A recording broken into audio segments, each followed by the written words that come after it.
నమ్మలాగా లేచినప్పుడు దేవుని వాక్యం చదువుతున్నాం. ఆది కారణం బైబిల్ పరిశుద్ధ గ్రంథం బాబు నుంచి తలుపేసాడు.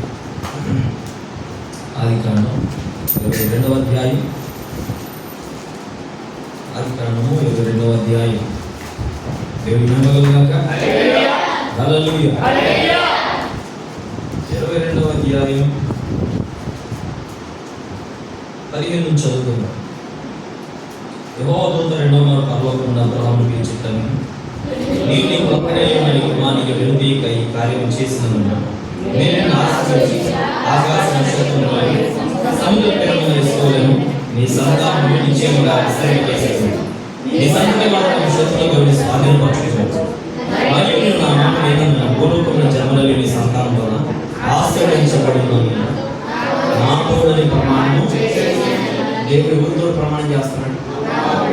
తన మీద ఒట్టు పెట్టుకొని అబ్రహాముతో మాటించాడు. ఏమని ఇచ్చాడు వాగ్దానం? నీవు నీ సంతతి వారు తమ శత్రువుల గవిని ఆదికాండం 25వ అధ్యాయం 50వ వచనం. త్వరగా చేయండి చురుగ్గా. ఆదికాండం 25వ అధ్యాయం 56వ వచనం. 24వ అధ్యాయం 50వ వచనం. అప్పుడు అతడు, యెహోవా నా ప్రయాణమును సఫలం చేసిన కనుక నాకు తడవు కానీ ఇకను పంపించుడి.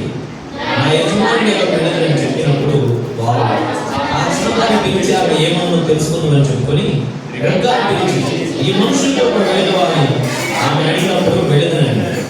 కాబట్టి వారు తన సహోదరి అయిన రెబ్కాను ఆమె రాణిని అబ్రహాము సేవకుని అతనితో వచ్చిన మనుషులను సాగినప్పుడు వారు రెబ్కాతో, మా సహోదరి నీకు వేల వేలకు తల్లి కొడుదు కాక.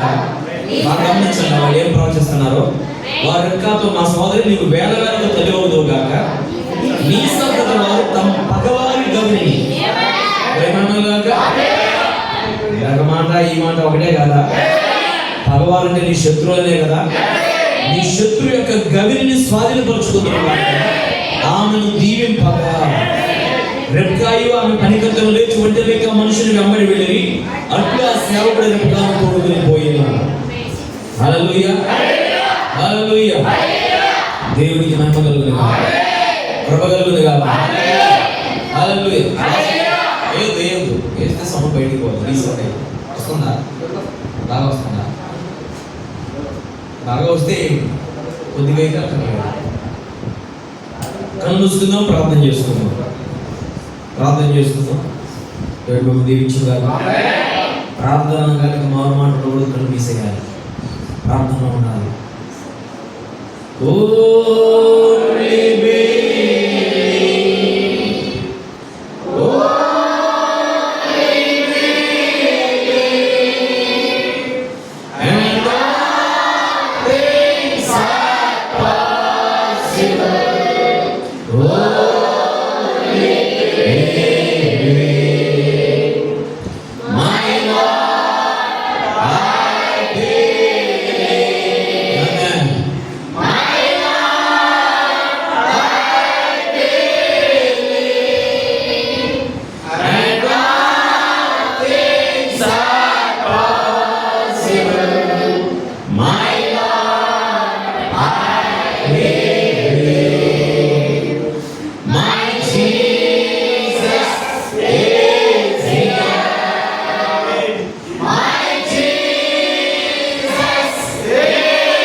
Sweet Jesus is here.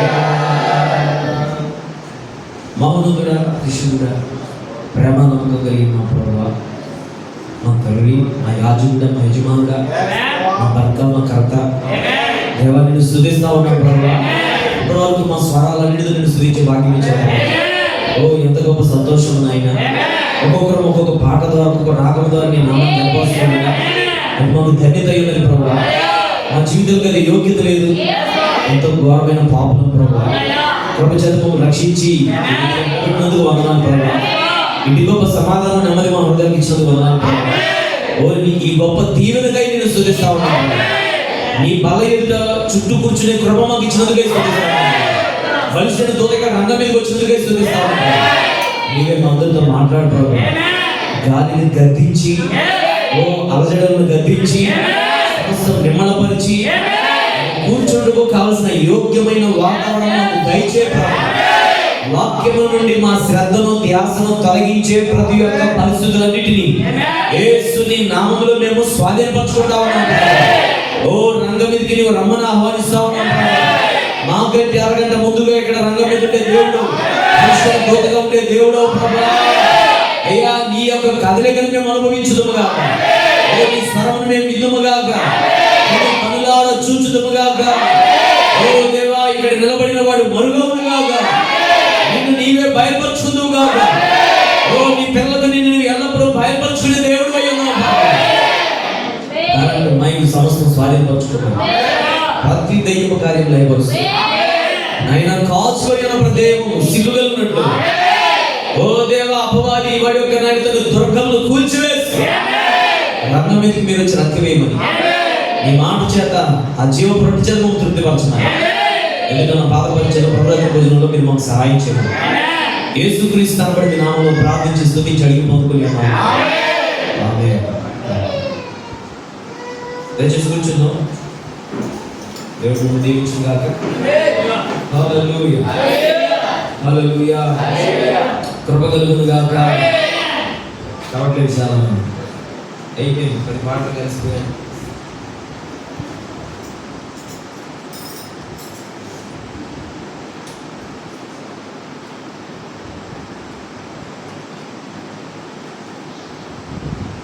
జాగ్రత్తగా 10 నిమిషాలు వాక్యం విందాం. ఈ పగటికాలం కూడా రికార్డ్ అయింది. వినండి, ఆడియో కొద్ది మాటలు జాగ్రత్తగా ధ్యానించాను. దేవుని స్తోత్రాలు. హల్లెలూయా. దైవజన్మ మరి ఆదికాండం 22వ అధ్యాయంలో అబ్రహాము తన కుమారుడిని బలిర్పించడానికి దేవుడు కోరుతున్నాడు. దేవుడే అడిగాడు. ఇచ్చిన దేవుడే తిరిగి ఇవ్వమని అడిగాడు. అడిగినప్పుడు మరి అబ్రహాము పోయిన బుధవారం ధ్యానించాం, ఉదయకాలం ధ్యానించాం. తొందరగా వెళ్ళిపోతాను. ఎందుకంటే చాలా ప్రభుత్వ భోజనం పాపరిచయం కాబట్టి ఎక్కువగా డ్రాగ్ చేసి వివరించిన పదాలు కాబట్టి సింపుల్గా మెయిన్ పాయింట్ చెప్తాను. జాగ్రత్తగా వినండి. తప్పగా దేవుడు మీకు ప్రత్యక్షించను కాదు. దేవుని స్తోత్రం. హల్లెలూయా. ఒక మాట చెప్పి వెళ్తాను. ఏంటంటే ప్రాణం పోయేంత వరకు ప్రభుత్వ భోజనాన్ని దయచేసి పోగొట్టుకోమని. రక్షించబడిన మీరు మీ జీవితానికి ఎంత పెద్ద ఘట్టమైనా కానివ్వండి, ఊపిరిపోయేంత వరకు ప్రభుత్వ భోజనం దయచేసి పోగొట్టుకోండి. చాలా మంది దొంగలు ఉన్నారు. వీళ్ళు ఎక్కడా ప్రభుత్వ భోజనం తీసుకొని తిరుగుతూ ఉన్నారు. అంటే కొత్త వాళ్ళు తీసుకోవాలి, వాళ్ళు ఎక్కడ కూడా తీసుకోవాలి. చాలా దొంగలకి మరి రేపు దేవుడికి చాలా లెక్క చెప్పాలా.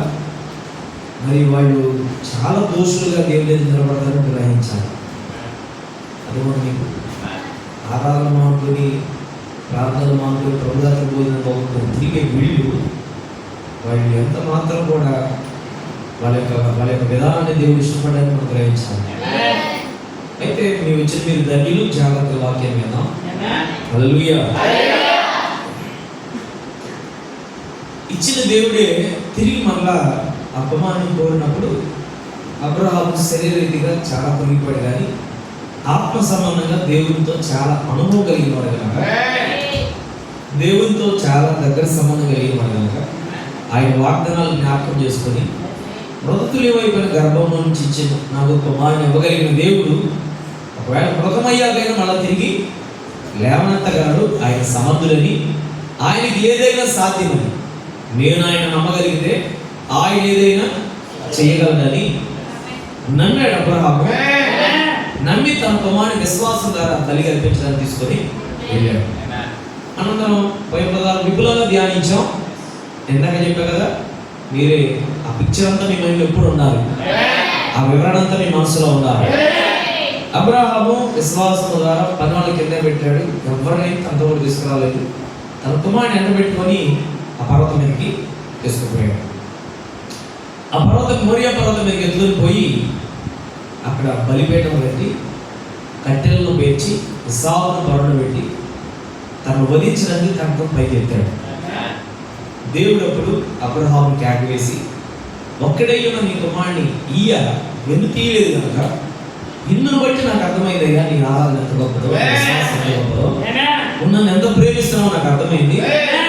కాబట్టి ఈ పరీక్షలో నువ్వు నెగ్గావు కనుక, నువ్వు నాకు ఇష్టడు అయ్యావు కనుక,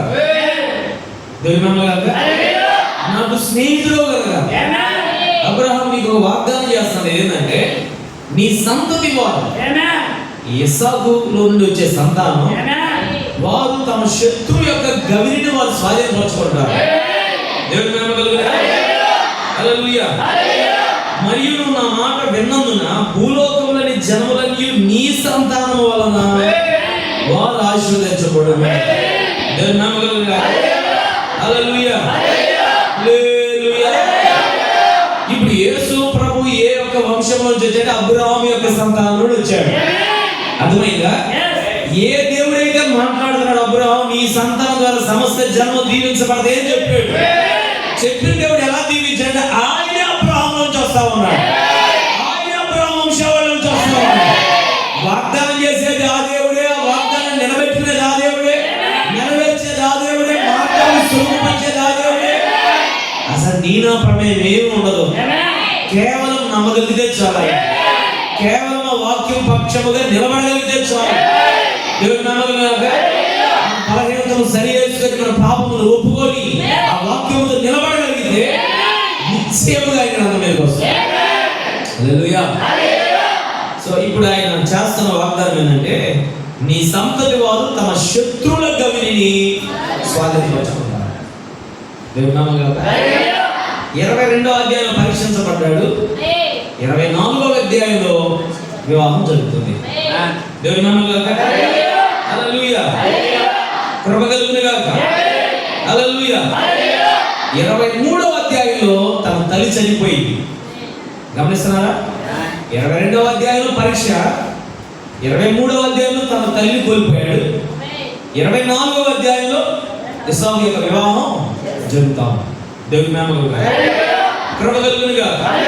హల్లెలూయా. హల్లెలూయా. దేవుని యొక్క వాక్యాన్ని మనం జాగ్రత్తగా గ్రహిద్దాం. 24వ అధ్యాయంలో అబ్రహాము ఆ ఫ్యాన్లో నాకు తెలిసి కాసేపు మైకి వచ్చింది. నాకు తెలుసు ప్రభుత్వం పోయిందంటే అప్పగా గాలి దగ్గర కరెంట్ పోయింది. అయినా పర్వాలేదు, మనకి ఈ మాత్రం 2 లైట్లు ఉన్నాయి, మైక్ మోగుతుంది, అది గొప్ప విషయమే కదా. దేవుని స్తోత్రం. లైట్లు పెట్టుకొని, ఫోన్ లైట్లు పెట్టుకొని చీకట్లో మనం వాక్యం చెప్పుకుని ఆరాధన ఎన్నో ఉన్నాయి. దేవుని నామమున కృప కలుగునుగాక. ఇంకా చాలా జాగ్రత్తగా మీరు డిస్టర్బ్ అవ్వకుండా జాగ్రత్తగా వాక్యం అనండి. బయట ఉన్న వాళ్ళు కొద్దిగా స్వాధీనపరచుకోండి. జాగ్రత్తగా వాక్యం విందాం. 24వ అధ్యాయంలో అబ్రహాము తన యొక్క కుమారుని వివాహం కొరకై, ఇస్సాకు యొక్క వివాహం కొరకై ఎలియాజర్ తన పనివారిలో ఒక నమ్మకస్తుని దగ్గర పిలిచి తన యొక్క మాట తీసుకొని ప్రమాణం చేయించుకొని ఎలియాజర్ను పంపించాడు. మరి తన కుమారుడు యొక్క వివాహ విషయమై చాలా ఆలోచన కలిగి ఉన్నాడు. ప్రవక్త అన్నాడు కదా, మరి అబ్రహాంకి మరి హాగర్ ద్వారా పిల్లలు మరి ఇష్మాయిల్ పుట్టాడు. దేవుని మహిమ కలుగుగాక. హల్లెలూయా. ఇష్మాయిల్ యొక్క వివాహాన్ని గురించి అసలు అబ్రహాం ఆలోచించలేదు, కానీ ఇస్సాకు యొక్క వివాహం గురించి ఆలోచిస్తున్నాడు. ఇష్మాయిల్ యొక్క వివాహం కొరకు ఎక్కడికి పంపలేదు ఏ పనివాడిని. ఇష్మాయిల్ గురించిన చింత లేదు. ఓకే, ఎందుకు? అబ్రహాం తెలుసు అతని విత్తనం కాదని. దేవుని మహిమ కలుగుగాక. హల్లెలూయా. పిల్లరా, ఇస్సాకు పుట్టినప్పుడు విందు చేశాడు, కానీ ఇష్మాయిల్ పుట్టినప్పుడు విందు చేయలేదు. దేవుని స్తోత్రం. హల్లెలూయా. ఇప్పుడు బాగా గమనిస్తే, ఇప్పుడు అబ్రహాము తన యొక్క కుమారుని వివాహం కొరకై ఎలియాజరును సిద్ధపరిచి పంపించాడు. ఎలియాజరు ఎందుకు పంపించాడంటే, ఎలియాజరు ఆ ఇంటిలోకి వచ్చినది మొదలుకొని తాను చనిపోయేంత వరకు అబ్రహాము యొక్క సొంత కడుపును పుట్టకపోయినా అంతకంటే ఎక్కువ నమ్మకస్తుడు. దేవుని నామమున హల్లెలూయా. ఇప్పుడు ఈ నమ్మకస్తుడైన ఎలియాజరుకి అబ్రహాము పని అప్పగిస్తున్నాడు. దేవుని నామమున ఏ సేవకుడికైనా దేవుడు పని ఇవ్వాలంటే, ఒక విశ్వాసిని దేవుడు పరిచర్యలో వాడుకోవాలంటే, ఆ వ్యక్తి ఏమై ఉండాలంటే నమ్మకస్తుడై. నీ అంతలో నువ్వు పరిచయం చేయడం కాదు, కానీ దేవుడు తన పరిచయం నేను వాడుకోవాలి. ఒక మైకి పెట్టడం అవ్వచ్చు, ఒక పాట పాడటం అవ్వచ్చు, ఒక వంట వండడం అవ్వచ్చు, ఒక డ్రైవింగ్ చేయడం అవ్వచ్చు. అది ఏదైనా కూడా సోదరుడా, నీ నమ్మకత్వం బట్టి పరిచయం చేయడానికి దేవుడు నీకు ద్వారం చేస్తాడు. అది నీకు భాగ్యం, దానికి బహుమానం ఉంది. దేవుని నామగలుగును గాక. హల్లెలూయా. అబ్రహాము ఇంట్లో నమ్మకస్తుడు ఎలియాజరుకి ఒక పని అప్పగించాడు. అబ్రహాము, నువ్వు పోయి నా యొక్క కుమారునికి నువ్వు పెళ్లి కుమార్తెను తీసుకురా. దేవుని స్తోత్రం.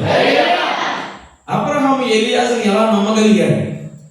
ఇప్పుడు ఎలియాజరు పిచ్చాము తీసుకొచ్చి కట్టబెట్టాడు అనుకోండి, ఇదిగా ఈ అబ్రహాం గారు ఇదిగో దేశాలన్నీ తిరిగాను నేను తీసుకొచ్చాడు అనుకో, ఇప్పుడు అబ్రహాం నచ్చాలిగా.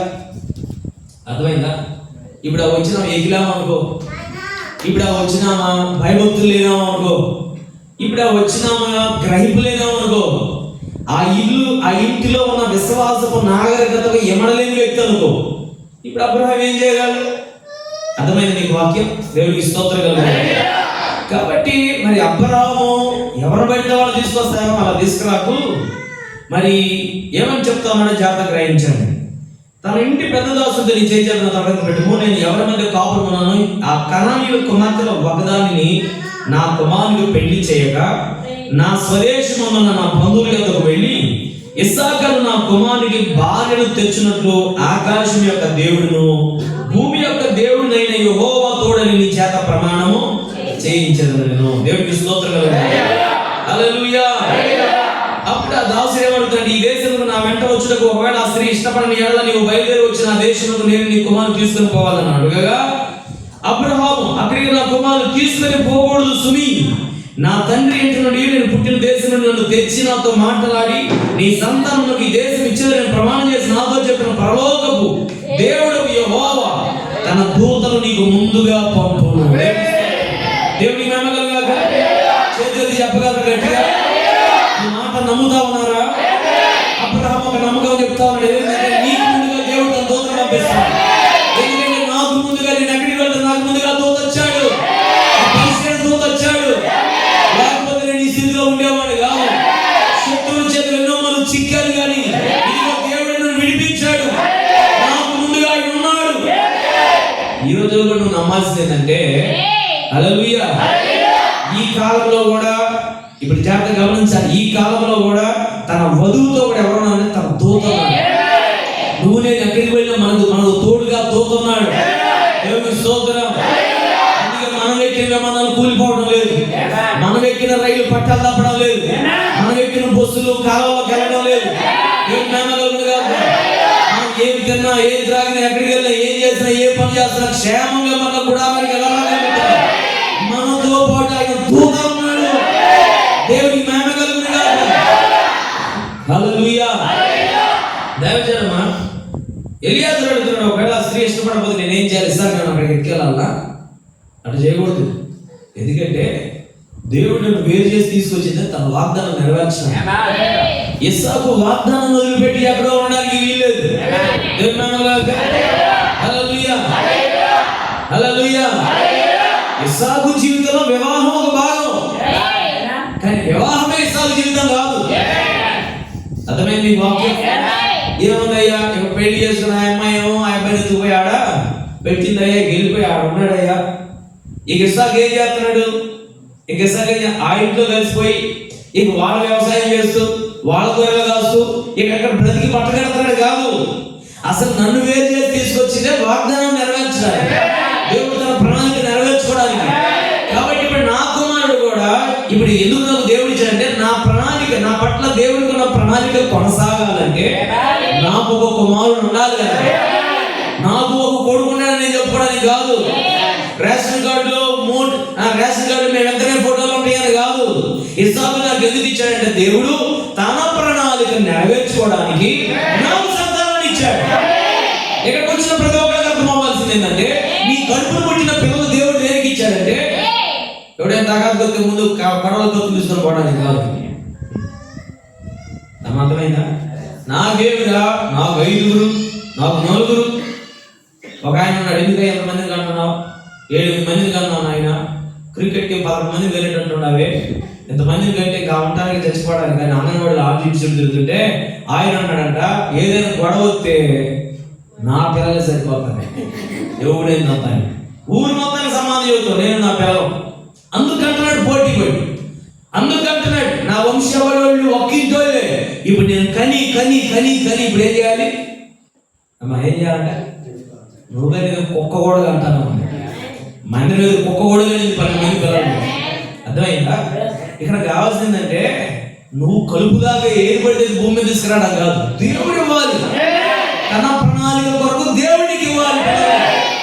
అసలు నీకు పుట్టిన పిల్లలు దేవుడి ప్రణాళికలో పుట్టారా? అసలు నువ్వు దేవుడి ప్రణాళికలో ఉంటే దేవుడికి ఇచ్చిన పిల్లలు కూడా దేవుడి ప్రణాళికలో ఉంటారు. దేవుడి మేమగలు కాదు. అసలు దేవుడి చిత్తం చేయాలన్న ఆశ, దేవుడికి విధేయత నీకుంటే నీకు ఇచ్చే పిల్లలు కూడా ఆ యొక్క చక్రంలోనే ఉంటారు, ఆ శిక్షణలోనే ఉంటారు, ఆ యొక్క పరిధిలోనే వారు ఉంటారు. దేవుడి మేమగలు కాదు.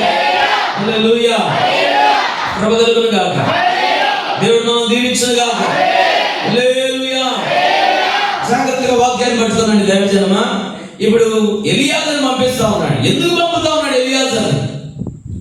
ఆ పెళ్లి కూతురు వచ్చాక మనం నచ్చదు.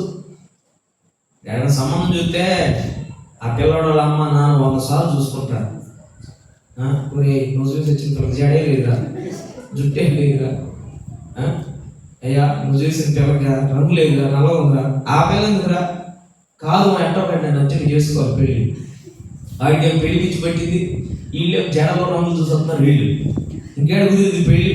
వీళ్ళు ఆడిపోయి ఏదో వర్మ పెడుతున్నారు, పాస్టర్ గారు నాకు ఎవరో ఒక నచ్చడికి ఇచ్చి పెళ్లి చేసేయి. ఎందుకు?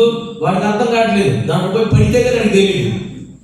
అర్థమైందా? ఇక అప్పుడు మన కాగితాలు రాస్తారు, ప్రేయర్ రిక్వెస్ట్. నా కుటుంబంలో ఎన్నో సమస్యలు ఉన్నాయి, నా భార్య కలిగి పుట్టింటికి వెళ్ళిపోయేప్పుడు 6 నెలలు పాస్టర్ గారు దయచేసి మా కొరకు ప్రార్థన చేయండి. మా అయితే తన ఏమవుతలేదు, మేము కొట్టుకోవడం తిట్టుకోవడం తమిళాలు వెళ్ళిపోతుంది, మా కోసం ప్రార్థన చేయండి ఆయన అని చెప్పి కనపడిన సతీష్ కుమార్ గారు, రమేష్ కుమార్ గారు కాగితాలు పెడుతుంటాడు. మొన్నటి దాకా కొద్ది గాబురాలైన ప్రార్థన చేయండి. వీడు ప్రార్థన కాదు, మ్యాట్రిమోనీలో ఎదుగుతున్నాడు. దేవుని నమ్మగలను అర్థమైంది మీకు వాక్యం? కాబట్టి ఒక ఆయన అన్నాడు, అదేంటంటే పెళ్లి కానివాడికేమో ఎప్పుడో తొందర ఉండిద్దంట, అయినోడికేమో ఎందుకు చేస్తున్నామని వాడి బాధ వాడి అంట. వీడి బాధ అంటే అర్థం కాదంట, వాడి బాధ ఏంటి అర్థం కాదు. తెలుస్తుంది. అయినోడు చదువుతున్న అబ్బాయి నేను అనుభవపూర్వకంగా చదువుతున్నా, కొద్ది కావాలంటాడంట. వాడు అంటాడంట, ఓ ఏంటంటే నేను ఛాన్స్ చూశానంటే ఏం నువ్వెట్ట అయితే వెళ్తున్నావు, నేను కూడా ఎట్టాకి వెళ్తాను అంటాడు. దేవుడి స్తోత్రం. కాబట్టి ఎవరికి అర్థం కాదు. హల్లెలూయా. ఇంకా ఒక ఆయన, నా బూట్లో నీ కాలు పెడితే నీకు అర్థం కాదు నా బాధ అంటే, నేను నా కాలు ఎంత ఇరుగ్గా ఉందో, నా కాలు ఎంత ఓర్చుకుపోతుందో అర్థం అవ్వాలి, నా బూట్లో నీ కాలు పెట్టాలన్నాడంట. దేవుడికి స్తోత్రం. హల్లెలూయా. చాలా మందికి అర్థం కాదు. అయితే దేవుడు కనుక నీ జీవితం సమకూరిస్తే, దేవుడు కనుక నీ జీవితంలో వివాహాన్ని ఆయన జరిగిస్తే, ఆయన అంతం వరకు ఉత్తరవాదయ్య, ఆయన ఆఖరి దాకా జవాబుదారీ ఉన్నాడు, ఆయన ఆఖరి దాకా ప్రతి సమస్యకు పరిష్కారమై ఉన్నాడు, ఆయన ఆఖరి వరకు మీ కుటుంబానికి ఆయన పోషణకర్త అయి ఉన్నాడు. దేవుని మేనగలుగులు కాదు, కుటుంబగలుగులు కాదు. మీరు ఊరకే చేతులైతే ఆమె హల్లెలూయా చెప్పడం కాదు. స్త్రీలు పురుషులు మీరు గ్రహించాల్సింది ఏంటంటే, మా వివాహములకు కర్త దేవుడే. వాక్యానికి మేము లోబడతామని లోబడాలి. ఇక్కడ బాగా అంటున్నా, ఇంటికి పోగానే నా సంగతి ఏం తెలుసా అన్నావు అనుకో, కుదరదు. నువ్వు వదువు బాబు, నేను చెప్పింది భర్త, నేను చెప్పింది నేను చెప్పింది అంటున్నావు, కుదరదు. దేవుని మహిమ కలుగును గాక. హల్లెలూయా. వాక్యం యొక్క క్రమంలోకి పురుషుడు రావాలి, స్త్రీ కూడా రావాలి. పురుషుడు భయపడాలి వాక్యానికి, స్త్రీ కూడా భయపడాలి. ఇరువురు కలిసి వాక్యానికి లోబడితే ఆశీర్వాదం మొదలైంది, దీవెన మొదలైంది. శూన్యంలోని సమస్య చేసిన దేవుడు ఇప్పటివరకు మీ జీవితాలు ఏమి లేకపోయినా దేవుడు అక్కడి నుంచి మొదలు పెడతాడు. దేవుడు దీవించును గాక. ఎలియాజరు ఎందుకు నమ్మాడు? అందరూ ఏమో ఎలియాజరు ఎవరు పడితే అవి తీసుకొస్తే, హెచ్చిపించాలని ఎత్తుకొస్తే దేవుడికి స్తోత్రం లేదు. అత్తలు సీట్లు ఎత్తుంటారు మొహం. ఏం చేస్తాం? నేను అసలు మొహమే తగ్గ సప్పకుండా మన సీట్లు మళ్ళా అంత సీట్లు ఆమె ఏం చేసింది? ఆమె ఏం చేయలే. కోడలే ఒక నచ్చట్లా, ఏమైందో తెగ తెగ శుభ్రం లాగా, తెగ శుభ్రం చేసే మనిషిలాగా, తెగ నీట్గా ఉండేలాగా. అర్థమైందా? ఇప్పుడు ఏమిటేమో నచ్చలేదు, కోడల విషయాలు నచ్చలేదు. లేట్ వేసింది, ఆలస్యం వేసింది, ఏంటో హోటల్ తెచ్చుకుంటే అంటున్నారు, లేకపోతే ఇంకోటి ఇల్లు ఉండదు, దశ ఉండదు, బట్ట ఉండదు, అటు మురికే పోదు.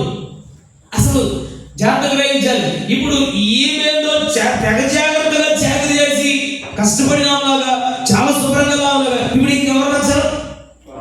అర్థమైంది?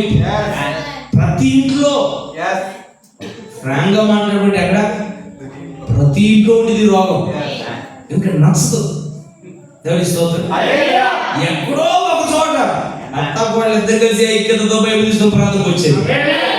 దాదాపు దెయ్యాలు పనిచేస్తూ ఉంటాయి. అవునా? దేవుని ఇప్పుడు అత్త ఏమంటది, నాది కరెక్ట్ పాస్ కాదు, నేను అనుకునే విధానం కరెక్ట్ అని ఆమె సమర్థించుకునేది. కోడలు కూడా ఏమంటది, ఆమె కూడా నా విధానమే చాలా కరెక్ట్ పాస్ గారు అంటది.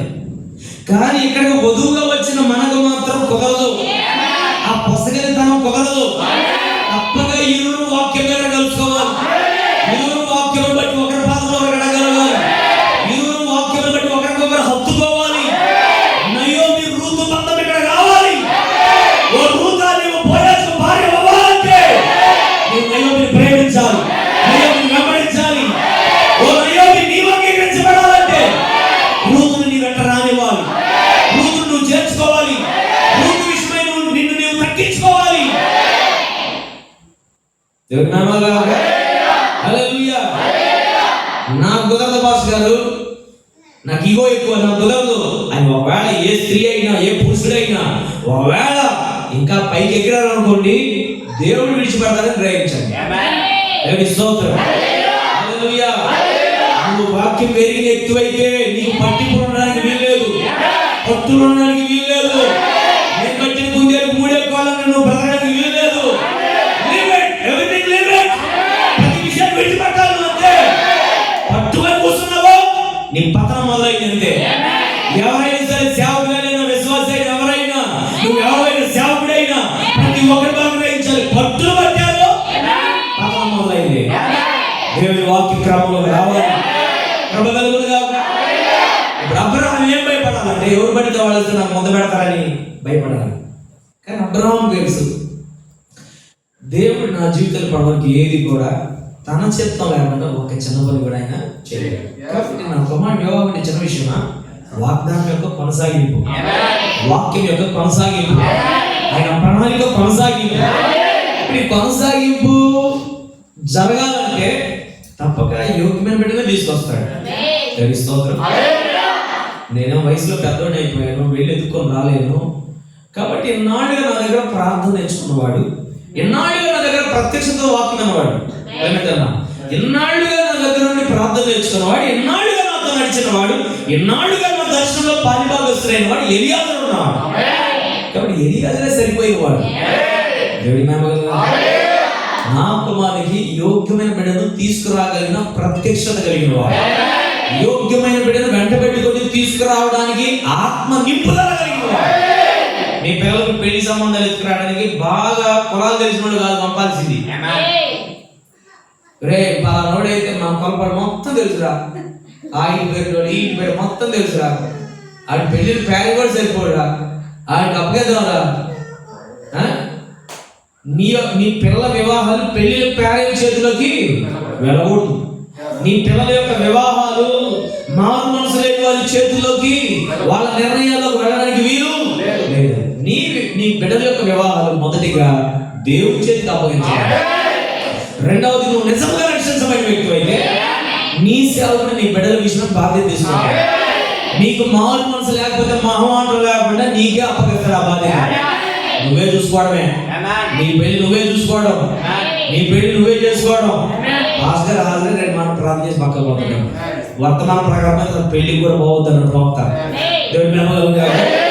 కాబట్టి ఇరకపోయినట్లుగా ఇప్పుడు నువ్వు మందిరానికి వర్తమానం తెలియకుండా వచ్చావు, కానీ వాక్య క్రమాన్ని గ్రహించాల్సింది ఏంటంటే నీ బిడ్డల వివాహాలు మారు మనసు లేని వారి చేతుల్లోకి వెళ్ళడానికి వీలు.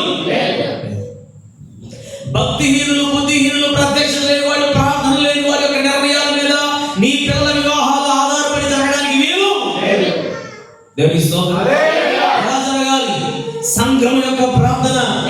సేవకుని యొక్క ప్రార్థన, మా చిత్తము కాదు ప్రభా, నీ చిత్తమే జరగాలని.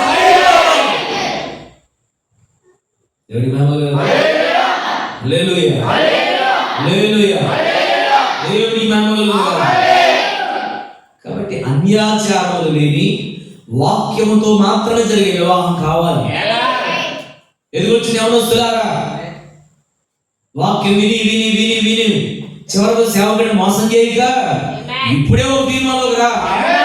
వాక్య ప్రకారం బ్రతుకుతాను, ఈ వాక్య ప్రకారం జీవిస్తానంటే ఈ మందిరానికి రండి. లేదు పాస్టర్ గారు, నాకు మా అమ్మ నాన్న చెప్పిన మాటలు నేను అనాలి, వాళ్ళు చెప్పిన ప్రకారం నేను అనాలి అని అనుకుంటావా? నువ్వు అతి త్వరలో ఈ వర్తమానం విడిచిపెట్టి పక్కన ఉండడమే ఉత్తమం. ఎందుకంటే నువ్వు వాక్యమును మోసం చేయడం కంటే వాక్యము ప్రక్కన ఉండడమే.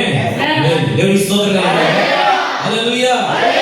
దేవుడు నిన్ను ఎన్నుకుంటే వాక్యం ద్వారా నిలబడు. వాక్యము నీ జీవితంలో నెరవేరుగా అప్పగించుకో. దేవునికి స్తోత్రం. నేను చాలా సంతోషపడే విషయం ఏంటంటే, తన పనివారిలో ఒక పనివాడు అబ్రహాము వలె ఆత్మ నింపుదల కలిగిన వాడు, అబ్రహాము వలె దేవుడి మీద ఆధారపడగలిగిన వాడు, అబ్రహాము వలె దేవుడి యొక్క దూత ముందు వెళ్తుండగా వెనక వెళ్ళగలిగిన వాడు. దేవునికి స్తోత్రం. హల్లెలూయా. మీలో నేను ఒక మనిషిని పిలిచి, అయ్యా అలా చోడపోయి ప్రార్థన చేసిరా, లేదా అలా చోడపోయి అలా పని చేసిరా, నీకు ముందుగా దేవుడు దూత వస్తారంటే అసలు వెళ్ళగలిగిన కృప నీకు నాకు ఉండాలి. ఎవరు పెడితే ముందు దేవదూత వెళ్ళడం. అర్థమైందా? జీవితాలు సరిలేని వారి ముందుగా దేవుని యొక్క దూత, బలిసిన దూత వెళ్ళలేడు బ్రదర్. అపశృతులు కలిగిన జీవితం ఎదుటిగా వారికి ముందుగా నడవడం బ్రదర్. అబ్రహాముకి పనివారు అందరూ వెతకగా ఒక పరిపూర్ణమైన ఒక పనివాడు దొరికాడు. ఎలియాజరుకి అప్పగించాడు కోడలు చూసే బాధ్యత. ఎలియాజరు వంటలు తీసుకొని, వెండి బంగారం తీసుకొని, ఆస్తుల ఐశ్వర్యం తీసుకొని ఆమె బహుమానం ఇవ్వాలని. ఇస్సాకు పిల్లదొరక కాదు, కృతజ్ఞతగా ఆ కుటుంబానికి ఇవ్వడానికి. ఎంతకాలం ఇస్సాకు భార్యను పెంచినందుకు వారికి కృతజ్ఞతగా ఇవ్వడానికి. దేవుని మహిమగలుగుగా వాటన్నిటిని తీసుకొని ప్రార్థన ద్వారా బయలుదేరి వెళ్తా ఉన్నాడు. వెళ్ళాడు. బావి దగ్గర ఏం జరిగిందో మనకు తెలుసు. ఎవరైతే మన నీళ్ళు పోస్తారో ఆమె నా యజమానికి కాబోయే భార్య అనుకున్నాడు. అక్కడికి వెళ్ళాడు. ఒక సూచన ద్వారా మరి ఆమె అడగకుండా నేను నీళ్ళు తీసుకొచ్చి పోసింది. దేవుని మహిమగా 10 ఒంటెలు, ఒక్కొక్క ఒంటి 20 కడవల నీళ్ళు తాగింది అన్నాడు. 20 బదులు 200, దగ్గర 200 కడవల నీళ్లు లాగింది. ఆ మెట్ల బావి నుంచి కిందకు దిగి, ఆ మెట్ల బావి నుండి దిగి, ఆ బావిలోకి దిగి, బైబిల్లో ఉందా మాట, బావిలో నుంచి గిలక తాడుతో లాగడం కాదు, బావిలో మెట్ల మీద దిగి ఆ నీళ్ళని చేది 200 మార్లు బావిలోకి దిగి. అక్కడ నడుము నిద్రపోయిందా? మా పాస్టర్ మా గ్లాస్ మంచిది అంటే, అయ్యా నేను గడ్డి తిప్పి నా నడుము పోయినాను. ఇప్పుడు బావిలో 200 సార్లు దిగి పైకి నాకే నడుము నిద్ర పోయిందా? చెప్పాలి.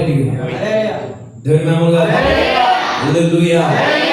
ఎవరు సాయం ఇవ్వలేదు, ఎవరితో వంతు పెట్టుకోలేదు, తన చెల్లి దగ్గర వెళ్ళలేదు, పని దగ్గరకు అప్పగలేదు. ఏంటో దేవుని ఆత్మ తొందరపెడుతుంది. వాళ్ళని చూస్తే ఒక ధైర్యమైన మనుషులు.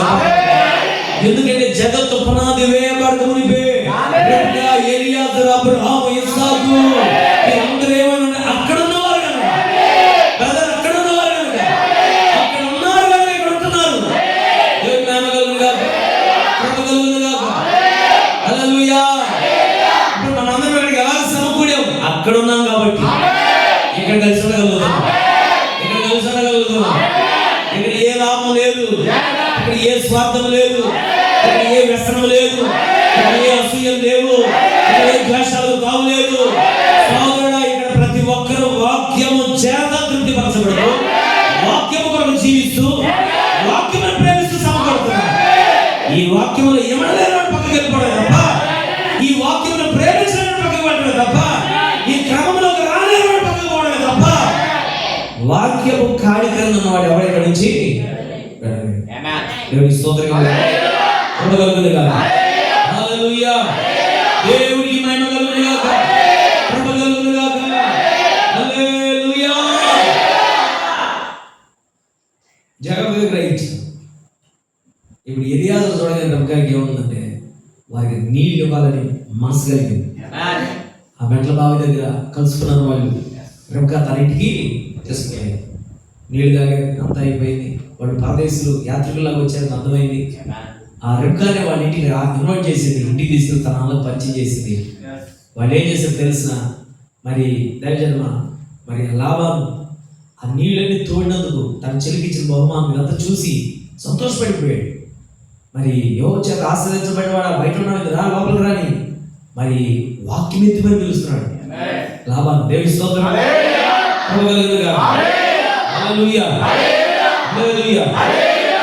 అప్పుడు ఒక మాట అన్నాడు ఏంటంటే, నా బంధువుల్లో నా స్వజనుల నుండి ఒక ఆమె చేస్తాను.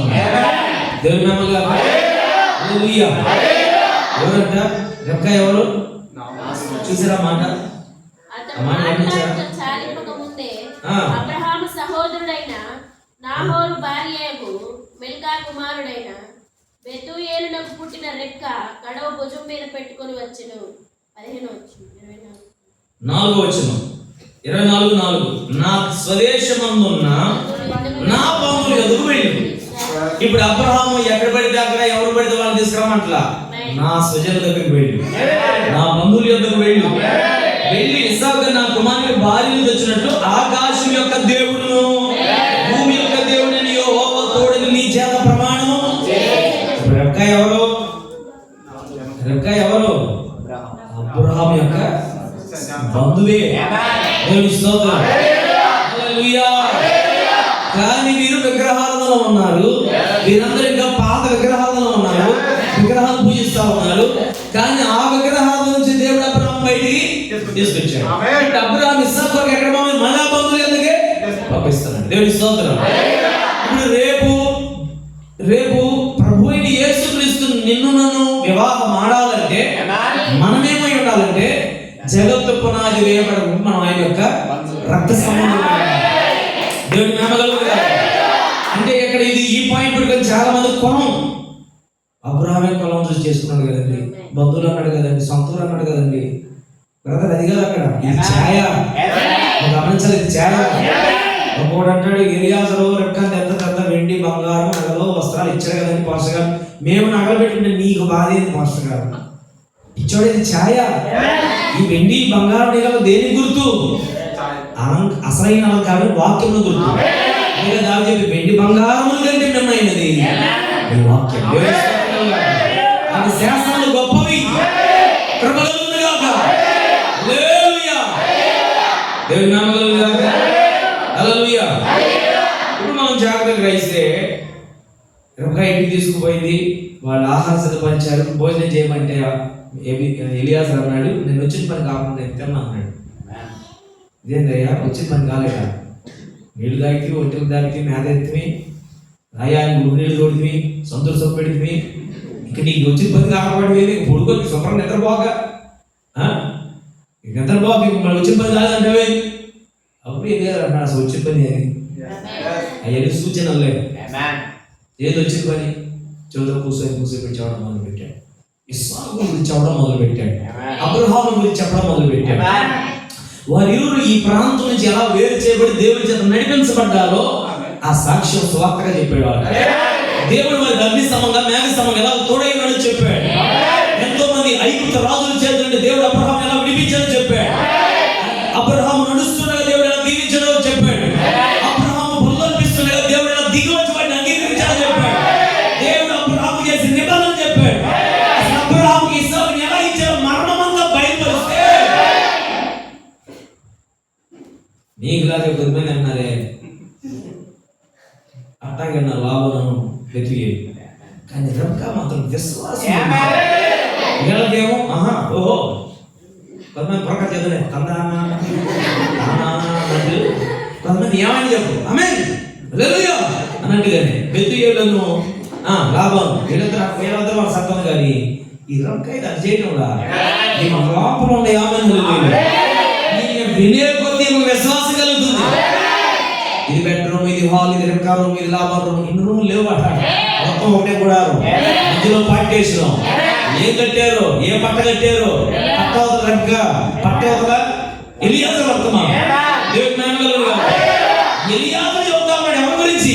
అబ్రహాము దేవుని గురించి, ఇస్సాకు దేవుని గురించి, వారికి ఎలా ఆయన దేవుడు అయ్యాడు, వారిని ఎలా పిలిచాడు, వారిని ఎలా ఎన్నుకున్నాడు, వారి జీవితాలు ఆయన ఎలా కలుగు చేసుకున్నాడు.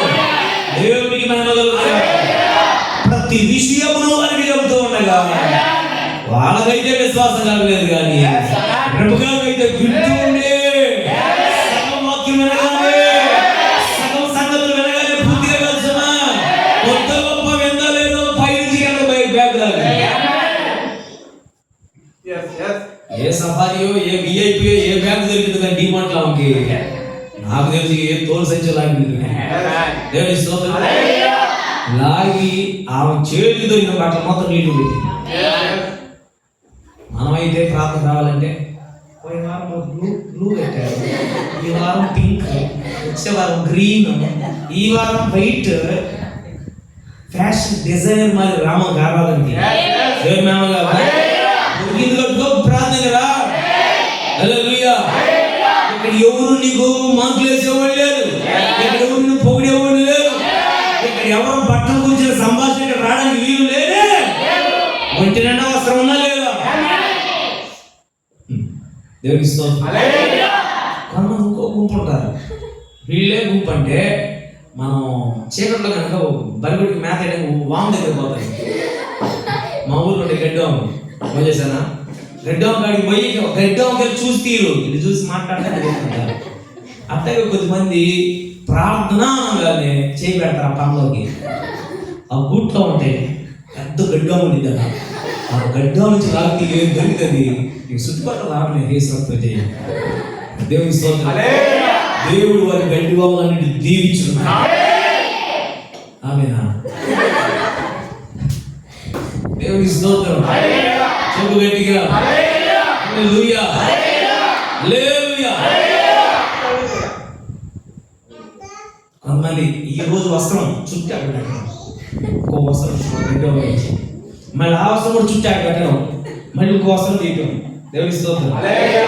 దేవాకర్ అని తిరుపతి నుంచి వచ్చే బైబిల్ కాలేజ్ సీన్ తెలుసు నీకు? సీన్ తెలియకుండా అవకాశం బాగా ఆ మాత్రం ఆజాన్ కూడా మళ్ళీ ఎత్తున్నట్టు ఇంతలో ఉంటాడు. తిరుపతి భాష కొద్దిగా వేరుగా ఉంటుంది, తమిళం కొద్ది తెలుగు మొత్తం కలిసిపోయింది. ఈ దివాకర్ అందరు బట్టలు ఉతుక్కుంటారు కానీ మనవాడు మాత్రం అతనికి ఉన్న కృప ఏంటంటే మళ్ళీ ఎక్కడికి స్వార్థకి వెళ్తానా నీట్గా రెడీ అవుతాడు, కానీ దగ్గరికి పోయి మాత్రం నిలబడలేదు. నీట్గా చుడతాడు, ఆ డ్రెస్ అంతా నీట్గా ఆ జీన్స్ ప్యాంట్ ఆ షర్ట్ అంతా నీట్గా చుట్టి అరమందులు పెడతాడు, ఇంకోటి ఉంటాడు, ఆ రోజు వేస్తాడు, మళ్ళీ సాయంకాలం దాని చుట్టి మళ్ళీ అక్కడ పెడతాడు. దాదాపు 10 జతలు ఉంటాయి. వీటన్ని చేంజ్ అవుతుంటాయి, కానీ ఈ మాత్రం పైన వాష్రూమ్ దగ్గర మాత్రం అసలు అదో కృప. 3 ఏళ్ళు ముగించే ఇది అట్లాగే. దేవుని స్తోత్రం. హల్లెలూయా. కృప కలుగును గాక. దేవుని మహిమ కలుగును గాక. హల్లెలూయా. జోసెఫ్ నువ్వే రావాలా. జాగ్రత్తగా వాక్యాన్ని మనం విందాం. దైవజన్మ ఈ రెబెకా తనకు వస్త్రాలని చక్కగా సర్దుతుంది. అక్కడ మాత్రం వాక్యం ఏం కావాలి, వర్తమానం జరుగుతూనే ఉంది. దేవుని స్తోత్రం. అక్కడ వర్తమానం అవలా, వర్తమానం జరుగుతూనే ఉంది. రెబెకా మాత్రం సిద్ధపడిపోయింది. రెబెకా ఫోటో చూడకుండా ఇస్సాకుని ఏం చేసిందంటే ఇష్టపడింది. అమ్మా విన్నారా? యవనస్తులారా విన్నారా? మనం ఏం చేయాలా? ఫోటో చూడాలా, ఫోటో తర్వాత ఇల్లు చూడాలా, ఇల్లు తర్వాత ఆ మొహం చూడాలా, పిల్లలు చూడాలా, పిల్లల అమ్మ నాన్న చూడాలా, వాళ్ళ మేనమామ చూడాలా, అందరూ చూసి రావాలా. మన మొహం అలాగే చూడాలి. ఇన్ని రకాలైన ఏమంటారు స్కానింగ్ తర్వాత అసలు రిపోర్ట్ బయటకు వచ్చిందండి. కానీ రెబెకా వివాహం జరగలేదు, చూసుకోవాలి. అదేవిధంగా దేవుని స్తోత్రం. హల్లెలూయా. విశ్వాసము ద్వారా ఇస్సాకు చూస్తాడు. ఎలా ఎలియాజరు యొక్క వర్తమానము ఇస్సాకు యొక్క గుణలక్షణాల గురించి చెప్తున్నాడా? గుణలక్షణాలు ప్రేమించిన రెబెకా అలాంటి గుణం కలిగిన నాకు తప్పగా కావాలి, అలాంటి స్వభావం కలిగిన తప్పగా కావాలి. 40 సంవత్సరాలు పరిశుద్ధతను కాపాడుకున్న ప్రార్థన కలిగిన దేవునికి విధేయుడైన తండ్రికి విధేయుడైన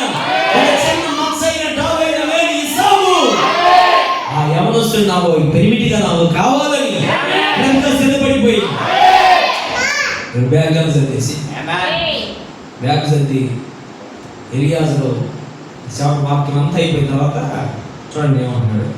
దేవుడికి స్తోత్రం. మొత్తం చేయడం అయిపోయింది. వాళ్ళు ఏమన్నా చూడండి 49 చదువు. కాబట్టి నా యజమాని ఎడల మీరు దయా నమ్మకం కనపరిచిన ఎడల ఇది నాకు తెలియజెప్పండి, లేని ఎడల అయినా నాకు ఇది ఎంత చెప్పా కదా వాక్యం, మరి నాతో పంపుతారా పంపరా ఏదో చెప్పండి. అప్పుడు నేను ఎటుపోవాలని పోయినగా లాభాను బెదియోను తీసారా కంపెనీగా 50 వచ్చింది. ఇది యెహోవా వలన కలిగిన కార్యం, మేమైతే ఉన్నది కానీ కాదని కానీ చెప్పాలి. చాలా హల్లెలూయా హల్లెలూయా. ఇది యెహోవా వలన కలిగిన కార్యం, మేమైతే అవునని కానీ కాదని కానీ చెప్పాలి. ప్రతి ఒక్క పెళ్లి కట్టింది ఇదే ఉండేది. ఇది యెహోవా వలన కలిగిన కార్యం. వాడు ప్రేమించి పెళ్లి చేసుకున్నా, పోలీస్ స్టేషన్కి పెళ్లి చేసుకున్నా, ఎన్ని తెప్పులు కూడా ఏ కార్యక్రమం జరిగింది చివరికి వచ్చే కార్డు మీద పేరుంది ఇది యెహోవా వలన కలిగిన కార్యం. కట్నాలు చూసి చేసుకున్నా, అనుసంధానం చూసి చేసుకున్నా, పొలాలు మాగాడు చూసుకొని చేసుకున్నా, కానీ కార్డు మీద కొట్టే పేరు మాత్రం ఇదే వాక్యం. కానీ ఇది అందరూ కాదు, ఇది కేవలం రెక్కలు మాత్రమే. ఇది యెహోవా వలన కలిగిన కార్యం, మేమైతే అవును కానీ కాదని నేను చెప్పజాలి. ఇదిగో రెక్కని ఎదుగుతున్నది, ఆమెను తీసుకుని పోము. దేవుని స్తోత్రం.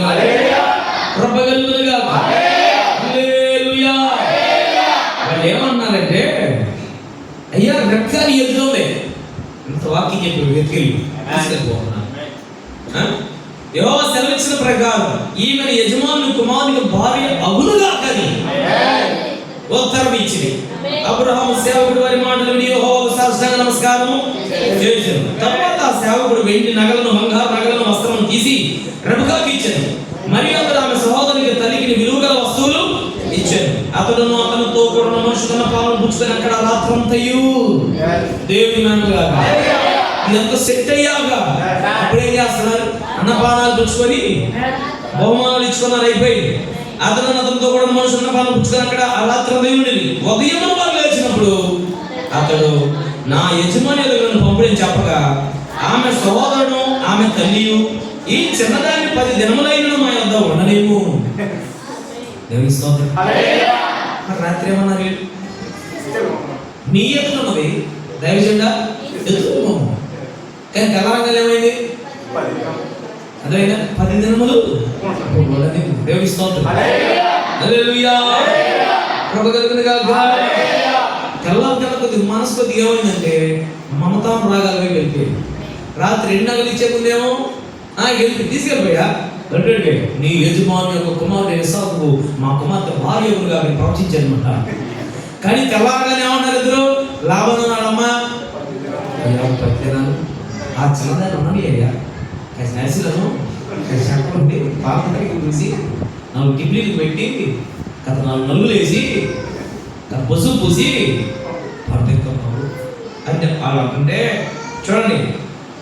ఆ తర్వాత నడవచ్చునండి. అప్పుడు అతడు యెహోవా నా ప్రయాణం సఫలం చేసిన కనుక నాకు తడవ కానీ నన్ను పంపించాను. దేవుని స్తోత్రం. నా యజమాని యొక్కకు వెళ్ళదని చెప్పినప్పుడు వారు ఆ చిన్నదాన్ని పిలిచి వాళ్ళు ఏమన్నారంటే చూడండి ఏమన్నారు, ఆ చిన్నదాన్ని పిలిచి ఆమె ఏమన్నా తెలుసుకుందామని చెప్పుకొని చివరికి ఒక అంగీకారం వచ్చాడు. ఎలియాజరేమో అస్సలు తడ చేయడం లేదు, వెళ్ళిపోవచ్చాడుగా తీసుకున్నాడు. వాళ్ళు ఏమంటారంటే అయ్యా రాత్రి ఏదో ఉద్యమం చెప్పావు కానీ ఉద్యమం ఏదో చెప్పావు కానీ ఇప్పుడైతే ఆ చిన్నదాన్ని పంపడం మాకైతే అయ్యా నువ్వు బాధకుందయ్యా 10 రోజులు ఉండనీయండి అయ్యా అని వాళ్ళేమో ఉండమని ఇతనేమో నేను ఉండకుండా తీసుకుపోతానని. చివరికి వాళ్ళిద్దరి మధ్య ఒక ఇంకా వచ్చింది ఏంటంటే మనం వాళ్ళు అయ్యా అసలు అమ్మ పిలుస్తామయ్యా, అసలు అమ్మాయి లేచిందో లేదు, అమ్మాయిని పిలిచి ఆ అమ్మాయిని అడుగుదాం వెళ్తావా, 10 రోజులు ఉంటావా, అసలు పూర్తిగా వెళ్ళవా, అసలు ఆ అమ్మాయిని కొనుక్కోవడం మనతో మాట్లాడుకున్నాయింది, అయితే మేము నగలు తీసుకున్నాం అంత జరిగిపోయింది. అసలు ఆమె అంగీకారం తెలుసుకోవాలి. వీళ్ళకి ఎప్పుడు గుర్తొచ్చిందంత నగలు తీసుకున్నారు, లేకపోతే అల్పానాలు ఉంచుకున్నారు, కొడుకున్నారు, తెల్లారి లేచాక కానీ ఆమె అంగీకారం. దేవుడి స్తోత్రం. ఇప్పుడు జాగ్రత్త గమనించండి. తెల్లవారు లేవగానే రేపు కానీ ఇగో రెక్కలు పిలిచారు. అమ్మా ఏది మరి ఈ చూడండి ఏమన్నారు, ఈ మనుషులతో కూడా వెళ్ళేదా అని ఆమె అడిగినప్పుడు ఈ మాట ఎప్పుడు అడగాలి? వాళ్ళందరినీ కూడా కూర్చొని మాట్లాడుకున్నప్పుడే అడగాలిగా. చాలా మంది పెళ్ళిళ్ళు అయ్యాక, అదే పిల్లలు పుట్టాక దేవుడికి స్తోత్రం అప్పుడు ఆలోచిస్తుంటారు. ఇంకప్పుడు ఆలోచించడానికి ఇంకేముంది? దేవుడికి స్తోత్రం. హల్లెలూయా. రెబెక్కా హృదయాన్ని అడిగారు, అమ్మా ఈ మనుషులతో మరి వెళ్తావా అంటే ఏమంటుంది, నేను రాత్రి రెడీ అయ్యా, మీరే నన్ను లేట్గా పిలిచారు. దేవుడికి స్తోత్రం. అందుకే ఇక భూమి మీద ఉన్న ఒక రెక్క కూడా ఉంది. ఈ కొండేపులో నా రెక్క ఏం చేస్తుంది తెలుసా? వాక్యం వింటున్న కొద్దీ ఎప్పుడైనా బ్యాగ్ సర్దేసి బ్యాగ్ సర్దేటువంటి అర్థం ఏంటంటే ఈ ఊరి మీద ఉన్న మమకారాలు, ఇంటి మీద ఉన్న మమకారం, అర్థమైందా? డబ్బుల మీద మమకారం, పొలాలు, స్థలాలు, ఇల్లు, వాకిళ్ళు, వీటన్నిటి మీద నుండి తన ప్రేమ ఎటు మళ్ళించబడిందంటే సత్యాస్వం పూర్తిగా ప్రభు ఎప్పుడు కేకేసి ఈ రాత్రి అలాంటి వారి యొక్క ఆరాధన దేవుడు కోరుకుంటున్నాడు. అలాంటి వారి కొరకు ఆయన ఆహారం దిగి వచ్చాడు. అలాంటి వారి ఎందుకు కూడా మేఘంలో వచ్చాడు. దేవునికి మహిమ. నీ పెళ్లి కుమారుడు మధ్య ఆకాశంలో 1963లో మేఘంలో వచ్చి ఆయన పరిశీలన దూతగా వచ్చి తన శిరస్సులో ఉన్న తలంపులన్నీ తన ఎలియాజరుకి ఇచ్చాడు. ఈ కాల వర్తమానుడు అబ్రహాం ఇప్పుడు ఆ ఎలియాజరు అక్కడికి వచ్చాడు. 7 ఖండాలు 7 మార్లు తిరిగి ఆ రెబెక్కా ఇస్సాకు గురించి చెప్పడం మొదలుపెట్టాడు. కుమారుడైన ఇస్సాకు గురించి చెప్పడం మొదలుపెట్టాడు. దేవుడి మహిమ కలుగును. హల్లెలూయా. హల్లెలూయా. దేవునికి మహిమ కలుగును గాక. హల్లెలూయా. ప్రవక్త అన్నాడు, రెబెక్కా గమనించండి, అక్కడ రెబెక్కా పరీక్షించబడుతుంది. దేవుని స్తోత్రం. హల్లెలూయా. హల్లెలూయా. దేవునికి మహిమ కలుగును గాక.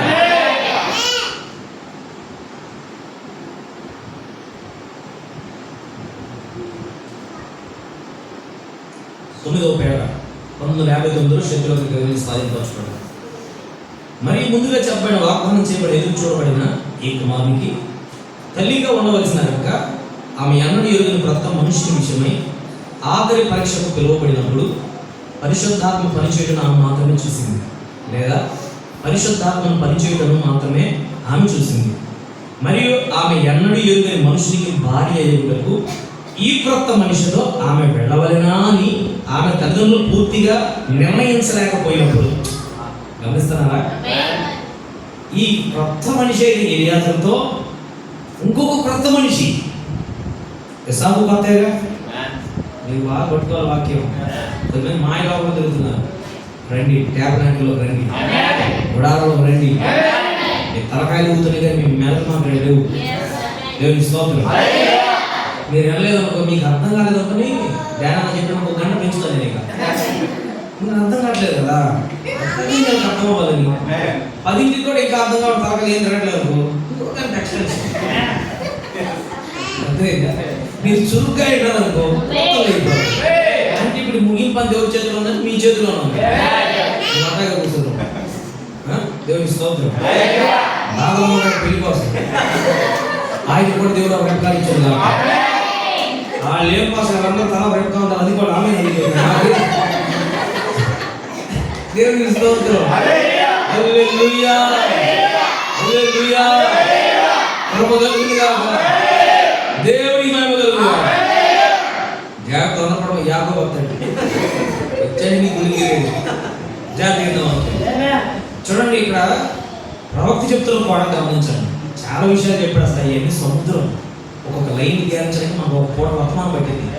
దేవుని నమ్మలుగా అమ్మ కూర్చోబెట్టి చక్కగా గమనించింది ఆవిడ. ఏ కొద్ది కూడా భయం. దేవుని స్తోత్రం. హల్లెలూయా. హల్లెలూయా.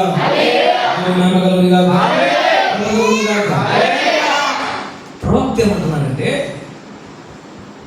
ఇప్పుడు మన ఇంటికి ఒక సంబంధం వస్తే మధ్యవర్తి అన్నా మనకు తెలిసి ఉండాలి, వీళ్ళు కొడుకన్నా తెలిసి ఉండాలి, తెలిసి ఉండాలి. ఇప్పుడు ఎక్కడో ఉన్న ఒక మనిషి చదువుతాడు, ఆ మనిషి కొత్తే ఆయన ఎప్పుడు చూడాలి. ఇక్కడికి వచ్చిన మధ్యవర్తి ఇతను కొత్తే. చూడండి ఎట్లా చెప్పాడు ప్రవక్త. రెబ్కా ఏం గమనిస్తుంది అంటే పరిశుద్ధాత్మ పనిచేయటం గమనిస్తున్నాడు. అర్థమైందా? వాళ్ళ తల్లిదండ్రులు అంటే నిర్ణయించలేకపోయారంట ఈ మనుషులతో పంపాలా వద్దని. ఆమె ఎన్నడూ ఎవరైనా మనిషికి భార్య అవ్వడం, ఈ కొత్త మనిషితో ఆమె పంపవలనా అని ఆమె తల్లిదండ్రులు పూర్తిగా నిర్ణయించలేకపోయినప్పుడు ఆమె ఆఖరి పరీక్ష యొద్దకు తీసుకురాబడింది. ఎన్ని పరీక్షలు గమనించండి ఆమెకి. అసలు వాడి ఎలియాజరు టీం వచ్చారే, ఎలియాజరు బృందం ఉంది, బ్రహ్మ బృందం ఎక్కడికి వచ్చారు? బాబిలోనికి వచ్చారు. అవునా? దేవుని నామములో మోషే తన భార్య సిప్పోరాను ఎక్కడ కలిసినాడు? బావి దగ్గర. దేవుని నామములో హల్లెలూయా. యాకోబు పారిపోయి రాహేలు ఎక్కడ కలుసుకున్నాడు? బావి దగ్గరే. యేసు ప్రభు సమరయ స్త్రీని ఎక్కడ కలుసుకున్నాడు? బావి దగ్గరే. ఈ కాపు మేఘం కూడా మన ఎక్కడ కలుసుకుంటా ఉంది? 7 మెట్లు కలిగిన 7 ముద్దల వర్తమానమని ఆ జీవపు ఊట దగ్గర మనం కలుసుకుంటున్నాం. ఇప్పుడు రెబెకా అక్కడ పరీక్షించబడింది, అక్కడ పాస్ అయింది. ఇప్పుడు వాస్తవంగా రెబెకా నీళ్ళు ఇచ్చి ఏమన్నా మీరు జాగ్రత్త మీరండి అయ్యా, జాగ్రత్త మీరైనా పలాసా రాగి సంపద తిప్పుకోండి అని చెప్పి పంపాలి. కానీ ఆడి తీసుకొచ్చిందని అనిపెట్టుకొని ఇంటికి ఇచ్చి ఇది 2వ పరీక్ష. 3వది తన ఇంటి వారికి పరిచయం చేసింది, మంచి పరిచయం చేసింది. దేవుని నామములో ఇది 3వ పరీక్ష. 4వది ఎలియాజరు తమ తల్లిదండ్రులకు చెబుతున్న సంగతులన్నింటినీ ఒడిసిపెట్టుకొని విశ్వాసం ద్వారా గ్రహిస్తుంది. 4వ పరీక్ష. 5వది ఆ మనుషులతో వెళ్ళవలన వద్దా అనేది తల్లిదండ్రులు నిర్ణయించలేకపోతున్నప్పుడు ఫైనల్ డెసిషన్ ఎవరి మీద ఆధారపడింది? రెబెకా చెప్పాలి. ప్రవక్తగా అన్నాడు ఆమె ఆఖరి పరీక్షకు వస్తున్నాను. నువ్వు నేను మన ఇస్సాకు మనం కలుసుకోవాలంటే తప్పనిసరిగా పరీక్షల మధ్యలో వెళ్ళాలి. ఒక్కొక్క పరీక్ష దాటుకుని ఒక్కొక్క పరీక్ష ఆఖరి పరీక్ష ఉండింది. ఇక దాటేవాడి అర్థమండి దేవుడి నామములో హల్లెలూయా. ఇక్కడ ఎవరు కూడా ఈ వర్తమానం తేలిక రాలా. ఈ వర్తమానం పరిచయం అయ్యాక కొద్దిమంది డబ్బులు మొత్తం పోయింది. కొంతమందికి ఈ వర్తమానం పరిచయం అయ్యాక మనుషులందరూ దూరం అయిపోయారు. కొంతమందికి ఈ వర్తమానం దగ్గర అయ్యాక కనీసం ఒక పూట కూటి కూడా లేదు. ఆ కఠినమైన రోజులు వచ్చాయి. రాలేదా? రోగం చేత పరీక్షించబడ్డా, నిందల చేత పరీక్షించబడ్డా, శత్రు యొక్క శోధన చేత పరీక్షించబడ్డా, దైవ కార్యాల చేత పరీక్షించబడ్డా, ఎన్నో పరీక్షల మధ్యలో ఉన్నానే ఈ వాక్యంలోకి రాగలిగాం, నిలబడగలిగాం. వాస్తవం మనం ఎగ్జాక్ట్ గా మనం ఆలోచిస్తే రెబెకా బావి నుంచి పక్కకు రావాలి, వాడి పక్కకి వెళ్ళిపోవాలి. కానీ మనం అలా చేయలేదు. ఇంటికి తీసుకొచ్చింది 2వ పరీక్ష, 3వ పరీక్ష, 4వ పరీక్ష, చివరికి ఆఖరిగా 5వ పరీక్ష.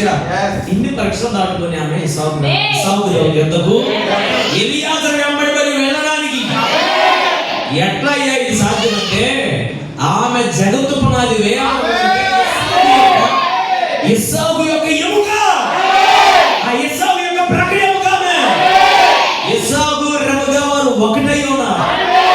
ఈమె శ్రీమతి ఇస్సాకు ఇప్పుడు తప్పనిసరిగా ఇస్సాకు ఎదురు వెళ్ళాల్సిందే.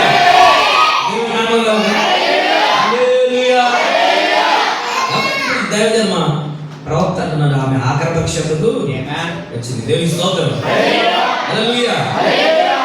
ఆమె వెళ్ళునన్నది ఆమె మాటనే తెలుసుకుందాము, అవును లేక కాదు. దేవుని యొక్క సంతతి అంతటి యొద్దకే అది ఆ విధంగానే తీసుకొని రాబడి. ఎందుకంటే దేవుని సంతానం ఒకవేళ ఇక్కడ ఉంటే, దేవుని రాజవిత్తనాలు ఇక్కడ వాడుకుంటే, అసలు నీలో దేవుని దేశం ఉంటే నువ్వు తలకాయ గొక్కు.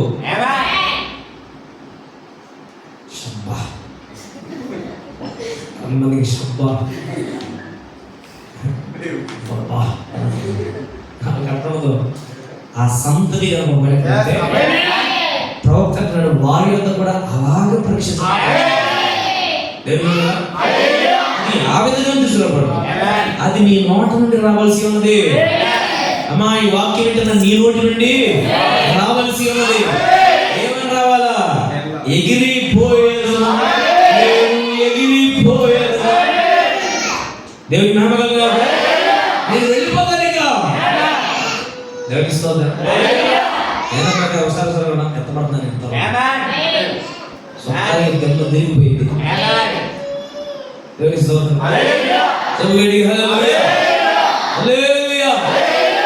ఏం అసలు నీకు భవిష్యత్తు ప్రణాళిక లేవా? మ్యూచువల్ ఫండ్స్ లో ఏమి మ్యూచువల్ ఫండ్స్ వాటిని నువ్వు పెట్టుబడి పెట్టవా? నువ్వు ఫ్యూచర్ కొరకు నీ పిల్లలకు నువ్వు ప్లాన్ తీసుకోవా? కాస్త బంగారం కొనవా కూతురు కోసం? ఒక వడ్డాణమైన తయారు చేసేవా? కనీసం నీ భార్యకు 40% దండ కూడా కొనవా? అదేందా? ఇప్పుడు దైవం ఎన్ని చూద్దాం, మనమేం చూద్దాం? అయ్యేది మాకు అక్కర్లా, అక్కర్లా, అక్కర్లా. సోదరం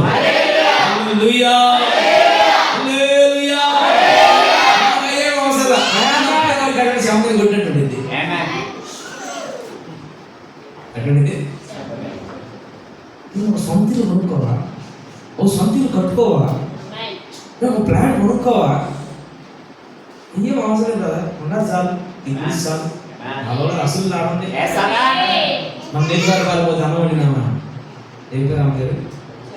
శాశ్వత. చిన్న గదిలో ఉంటున్నాను. ఆమంటుంది, అయ్యా నాకున్న ఇల్లు ఇదే, సరే ఏడా ఉంటున్నాను మా అమ్మ పెట్టుకొని. అది ఎదురున్న ఇల్లు కూడా అది కూడా నాలుగు నక్కలు ఉంటాను. ఎవరి పరిస్థితి అంతే లేమా? పక్కన అంతే లోపల ఉంటుంది. నేను అన్నా, అమ్మా ఏడైతే ఇంట్లో ఉంటుందో నీ అసలు ఇల్లు ఆడుంది, ఆడుంది, విశాఖలో కూడా మన ఇల్లు ఏదో కాసేపు ఉన్నంతసేపు కాసేపు. దేవుడి స్తోత్రం. ఇప్పుడు ఆ విమానం బయట దగ్గర వాళ్ళు డాబాలు కట్టుకోవాలి, బాగా కట్టుకున్నా కట్టుకోలే అక్కయ్య కాదు, నీ పట్టి మేస్త్రి కట్టాడా?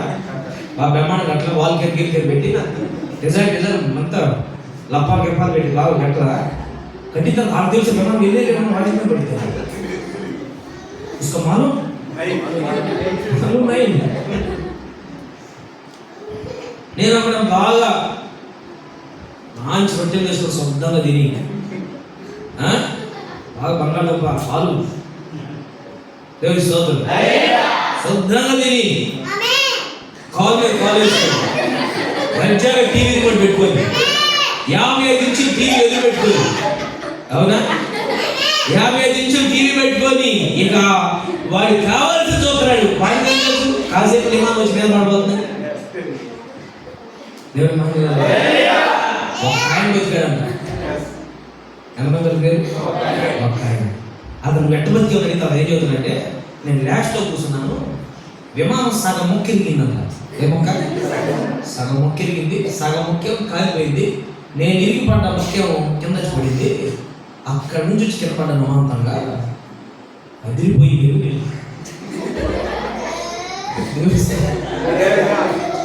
అలా గిలా మొత్తం అదిరిపోయింది. అసలు ఏం నాకు అర్థం కాలేదు. ఎవడో నా కింద బాంబు పెట్టేట్టే ఉంది. నేను బాంబు ఏడవేళ్తాను చూసుకుని కింద ఉన్నాను. నేను కింద పోయి పడ్డాను. బాడీలో వచ్చి ట్రైన్ మీద ఎక్కించి అవును అంబులెన్స్ లాకపోతుంటే, దేవుడి స్తోత్రం, హల్లెలూయా. ఇప్పుడు నేనేమంటానంటే సగం ముక్కలు పడ్డాడు కాబట్టి సరిపోయింది. హల్లెలూయా. ధ్యానం అదే అన్నా అన్న అతను ఎంత బతికాడు ఏంది అంటున్నాడు. సగం ముక్క అన్నా అంటే మనం కూడా ఈసారి ఢిల్లీ వెళ్ళిపోయి లాస్ట్లో కూర్చోవాలి. సగం ముక్కు వేయడం కానీ సగం ముక్క ఇది కింద పడింది అనుకో, లేచి మన లాస్ట్లో మీటింగ్ పోవచ్చు. దేవుడి స్తోత్రం, హల్లెలూయా. ఇవ్వగలుగుతుంది కాక దేవుడి నామములో. బ్రదర్ యథార్థంగా చాలా విషాదం, చెప్పుకోలేంత విషాదం. కానీ నేను ఏమంటానంటే గాలికి ఎగురు పొట్టు వలే ఈ కాలపు లోపం ఏదో ఫుడ్ చేస్తున్నాడు దేవుడు. బ్రదర్ అయ్యో అట్లా జరిగింది, బ్రదర్ అయ్యో అట్లా జరిగింది, దేవుడు ఏం చేస్తున్నాడు? దేవుడు అసలు ఉన్నాడా లేడా? అసలు ఆ మాట ఒక్క మాట నీకు నాకు అర్థా? ఏదో ఒక ఇది తుడుస్తాడు, ఈ సృష్టి తుడుస్తాడు. ఎంత ఎంత క్లీన్ చేస్తానో నువ్వు తప్పించుకున్నా, అర్థమైందా? దేవుని స్తోత్రం. అసలు భూమికి ఆకాశం నిప్పు పెడతాను, ఇంకదే ఫైన్ లేదా? అప్పుడు వేరే పంట సందులో కూర్చున్నా అవునా? నువ్వు ఏ పర్వతం మీద ఉన్నా, ఏ పర్వతాల్లో ఉన్నా ఏం చేస్తాడు దేవుడు? శుభ్రంగా కాలుస్తాడు దేవుడు. అయితే వీటన్నిటి తప్పించుకోవాలంటే ఒకటే మార్గం ఏంటంటే ఎత్తబడి దేవునికి స్తోత్రం. హల్లెలూయా, దేవునికి మహిమ. బాగా గ్రహించాలి. ప్రవక్త ఉన్నాడు, దేవుని యొక్క సంతకానికి అలాగే వస్తుంది. కనుక ఆమె పరీక్షించబడ్డప్పుడు ఆమె ఒక్క క్షణము కూడా మొహమాట పడలేదు. అమ్మా అంటున్నారా? వెనకపోయి పర్వాలేదు. ఆమె ఒక్క క్షణము కూడా ఈ పరీక్ష ఏదైతే ఆమె ఎదుర్కొచ్చింది, వెళ్తావా ఉంటావా, వాక్యం నమ్ముతావా నమ్మవా, బాప్తిజం పొందుతావా పొందవా, గురిగా ఉంటావా ఉండవా, సంఘక్రమంలో వస్తావా రావా, ఈ పరీక్ష ఎదుర్కొచ్చినప్పుడు ప్రవక్త ఒక్క క్షణం కూడా ఆమె మొహమాట పడలేదు. నేను వెళ్తాను అని చెప్పింది. అది నాకు నచ్చిందన్న ప్రవక్త. నా మనసును స్థిరపరచుకోలేము, దానిని అధ్యయనం చేయలేము కాదు. నానా నాకైతే కొద్ది టైం కావాలి నాన్న, మావు నాకు 10 రోజులు టైం కావాలి. ఆ పెళ్లి ఫోటో అసలు నా మెయిల్ పెట్టను, ఆ ఇస్తా ఫోటో మెయిల్ పెట్టను, వాట్సాప్ పెట్టను. ఒక ఫోటో కాదు, 4 రకాల కనుక ముందు పడతారా వాడు సరిపడలేవు, పొడి సరిపడలేవు, నోరు కొట్టేసి ఒక ఫోటో పెట్టను. ఏమయ్యా పొడి కూడా లేకుండా చేస్తున్నాను. ప్రవక్తగా ఉంటుంది, నన్ను కొద్దిగా అధ్యయనం చేయను, నా మనసు కొద్దిగా సిద్ధపరచుకొని. చాలా మంది అంతా ప్రభు సిద్ధపడుతున్నాను కదా.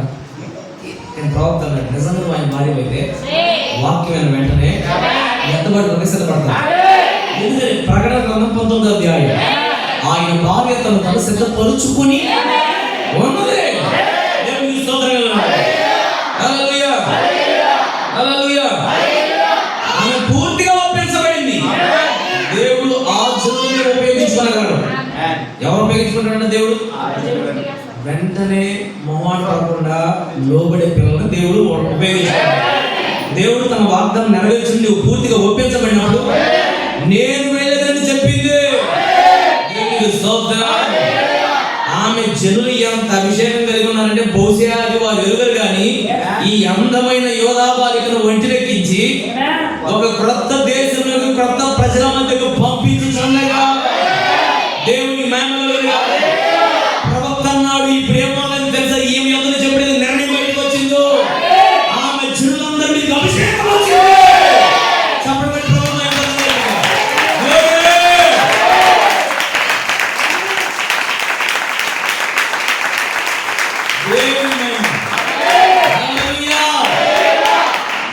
తత్వాలు ఏది తీసాం బయటికి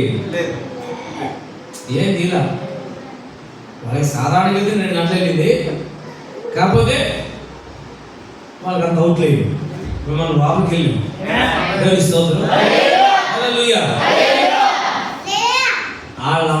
ఆమె జనులు ఎంత అభిషేకం వచ్చిందంటే ఆమెకి అది అసలు వాళ్ళకి తెలియదు వాళ్ళ మీద వచ్చిన అభిషేకం.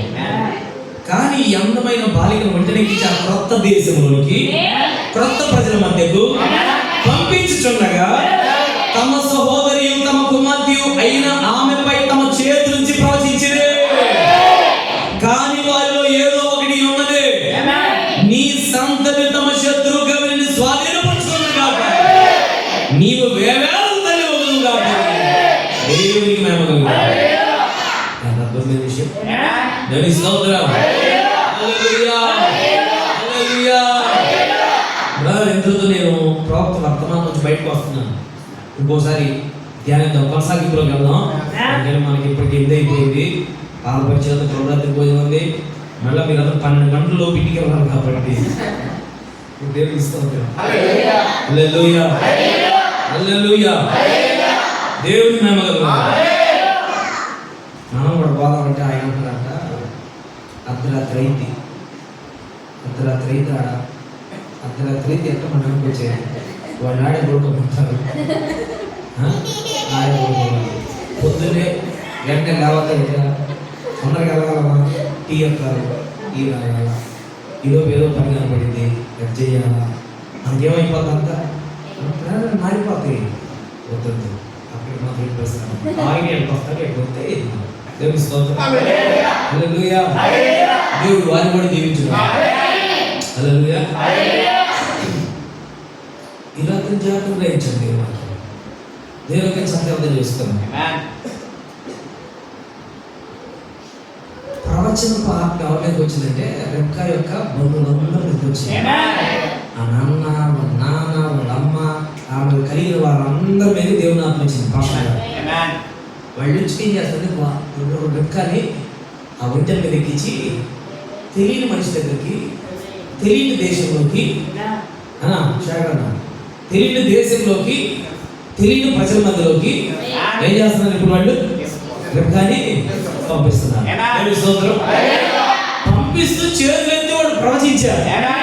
వాళ్ళు ప్రవక్తలు కాదు, వాళ్ళు ప్రవచనాత్మక పోయిన వాళ్ళు కాదు, వాళ్ళు మందిరానికి పోయిన వాళ్ళు కాదు. హల్లెలూయా. దేవుడి గురించే తెలియదు వాళ్ళకి, కానీ ప్రవచిస్తున్నారు. దేవుడు అభిషేకం వాళ్ళకి ఇచ్చాడు. సౌలు కూడా దేవుడిని ఎంతో ఏమైపోయినాడు, కానీ అతని మీద కూడా దేవుడు ప్రవచనాత్మక ఇచ్చాడు. అవునా? ఇప్పుడు ప్రవచనం చెప్పిన వాళ్ళు అందరూ నువ్వు నమ్మక్కర్లేదు. అదే ధ్యానం రీసెంట్ గా వరాలను బట్టి మోసపోమని ఒక వీడియో చేశాడు. అర్థమైందా? ఇప్పుడు దెయ్యం మన దగ్గరకు వచ్చినా పోయింది, వాళ్ళకి విశ్వాసం ఉంటే అజ్జాన చెట్టు మన కొండే దర్గా ఉంది. రోజు రేత్రి 10 ఆటోలు, 2 కార్లు రోడ్డు మీద కాసిన జనం, అక్కడ కాసిన జనం ఉంటారు. ఎందుకు వస్తున్నారు వాళ్ళు? దెయ్యాలు పోగొట్టే టైం రేత్రి 10 తర్వాత.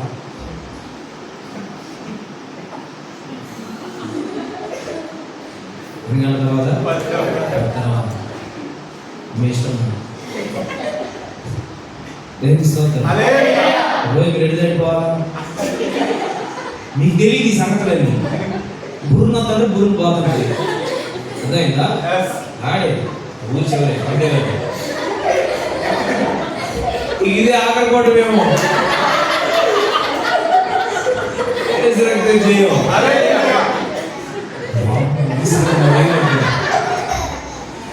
అంటే ఉంటే అంటారే నమ్మండి. దేవుడి యొక్క దూతలంతా ఉన్నారు.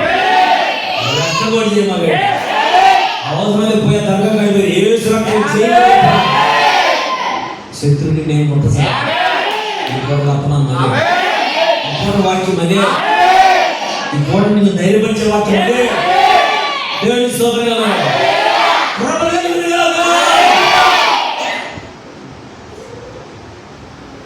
వాడిని ప్రవచించాలి. దెయ్యాలు ఏడాది పోతున్నాయి కదా, ఇప్పుడే దెయ్యం ఇంకో దేవతి ఇదే పోయింది. వాడు ఏదైతే దేవుని దగ్గరికి వచ్చిన పోయింది, దెయ్యం కాడిపోయి పోయింది. ఆ దెయ్యం రాజీ పడతాయి. ఎందుకు మన ఇద్దరికి నిన్నేం బొమ్మ నన్ను పిలుస్తున్నాడు, నువ్వు వేడే ఉన్నావు అనుకో, నన్ను ఒకసారి తినకూడదు, నేను నాకు అన్నం పెట్టాను తిరిగిపోక, నువ్వు కూడా వస్తుంది ఎంత తిన్న పోతాం, ఇప్పుడు కూడా దొరకపోక ఇప్పుడు రేపు రెండు మాట్లాడుకొని బయటికి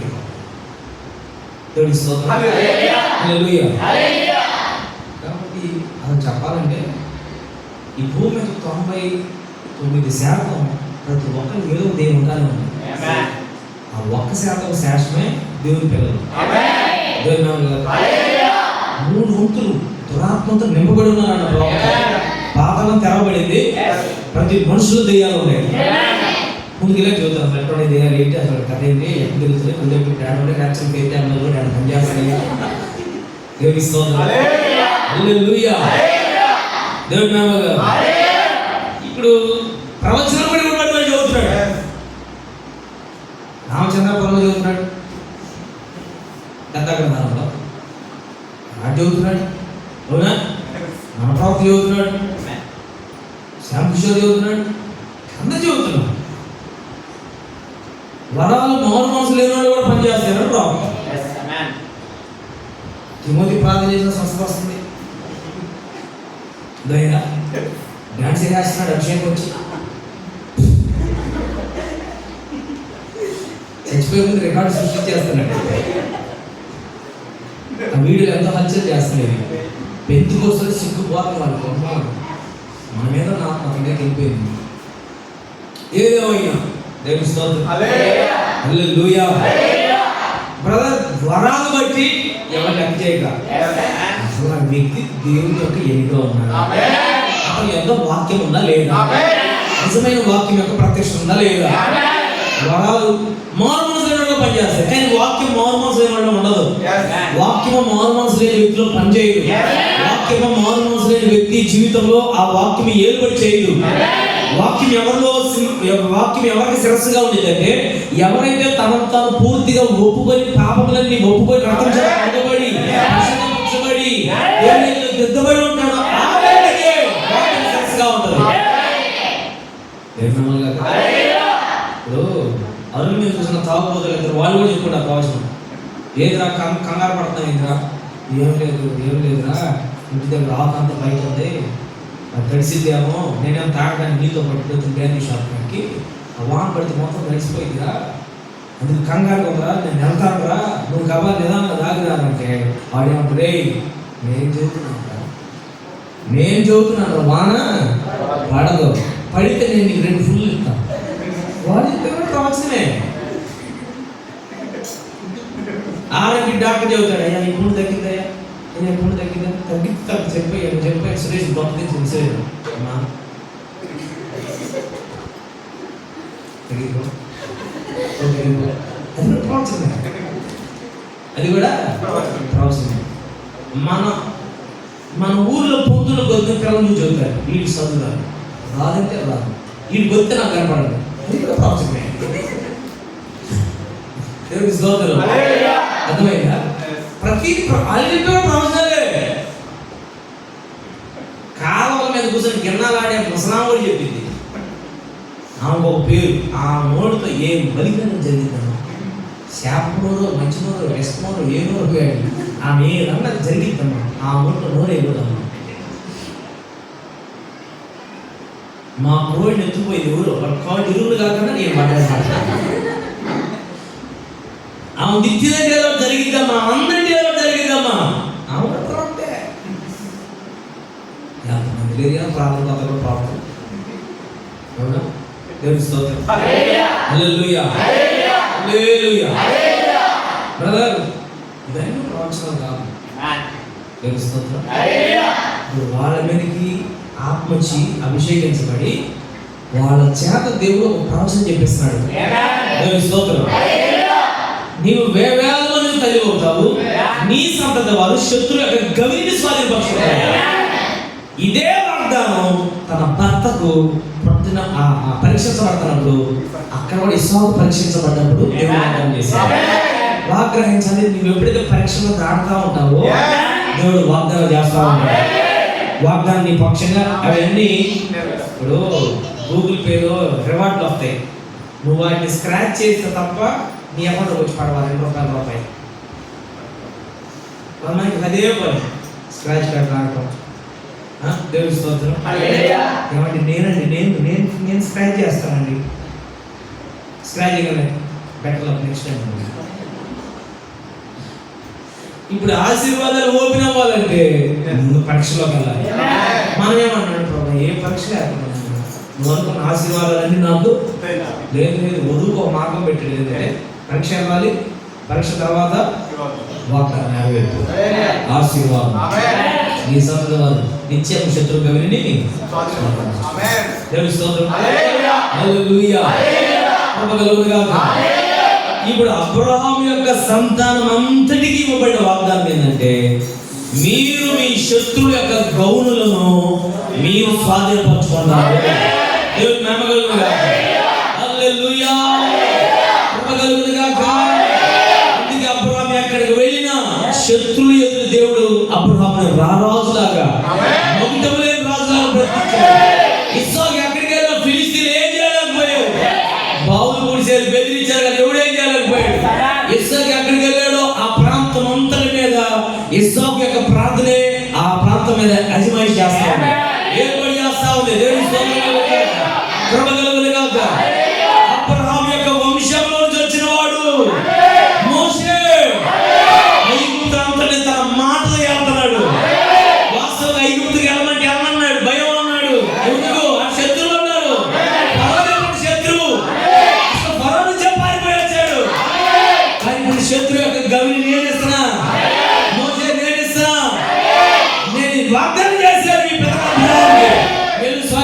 పో. దేవుని నామములో కృప కలుగును గాక. హల్లెలూయా. యోసేపు ఐగుప్తులోకి వెళ్ళాడు. యోసేపు ఏం చేశాడు? యోసేపుని బట్టలు లేకుండా అమ్మాడు. యోసేపు బట్టలు లేకుండా పోతిపోరి ఇంట్లోంచి నిందతో బయటికి చెరసాలు వేసాడు. ఇంకో డ్రెస్ తెచ్చి ఇచ్చినాడు అన్నమాట జైలు కాడ. కొమ్మినేని శ్రీనివాస్ ఇచ్చినట్టు కానీ ఇంకా ఆయన పేరు ఏం పేరు గన్నవరం ఎమ్మెల్యే ఇచ్చినట్టు కానీ ఎవరైనా బట్ట కావాలంటే నిలబడ్డారు ఎవరున్నా? యోసేపు ఎవరున్నా పంచుకున్నాడు? ఎవరు లేదు. పై వస్త్రం అంతా ఆమె చేసుకుంది. ఒంటి నుంచి జైల్లో పడ్డాడు. ఎవరి దగ్గర నుంచి ఏ వస్త్రం ఇచ్చారు దాని దొరుకుతున్న చేస్తాను బతుకుతున్నాడు యోసేపు. అక్కడి నుంచి రాజు దేవుడు కాబట్టాడు. రాజు పార్టిసిపేట్ చేసాడు. హల్లెలూయా. దేవుడు అలా అలా తీసుకెళ్ళిపోయి సింహాసనం మీద కూర్చోబెట్టాడు. ఇప్పుడు జాగ్రత్త గమనించాలి. ఇప్పుడు వాళ్ళందరూ ఒకప్పుడు శత్రువులు. హెబ్రీయులని గిట్టదు ఐగుప్తీయులకి, ఆ గొర్రెల దాసులని గిట్టదు వాళ్ళకి. అసలు ఎందుకు వాళ్ళు 450 సంవత్సరాలు బానిసగా ఎందుకు వాళ్ళు వచ్చారు? హెబ్రీ అనే జాతి, యూదులు అనే జాతి ఐగుప్తులకు నచ్చదు. అందుకు వాళ్ళకి అసలు నచ్చని వాళ్ళందరూ శత్రువులే ఉంటారు వాళ్ళు. అందుకే కదా ఐగుప్తులు హెబ్రీలు అంతా బాధపడడానికి కారణం ఏం చేశారు? వాళ్ళు ఏమి చేయలే. అసలు ఈ యొక్క జాతి అంటే వాళ్ళకి నచ్చదు. నాకు దేవుడు ఏం చేశాడు? జాతి మొత్తం చుట్టూ అంతా యోసేపు చేతిలో పెట్టాడు. యోసేపు ఎవరు? అబ్రహాం యొక్క రాజు. దేవుని నామములో గిద్యోను అబ్రహాం యొక్క రాజు.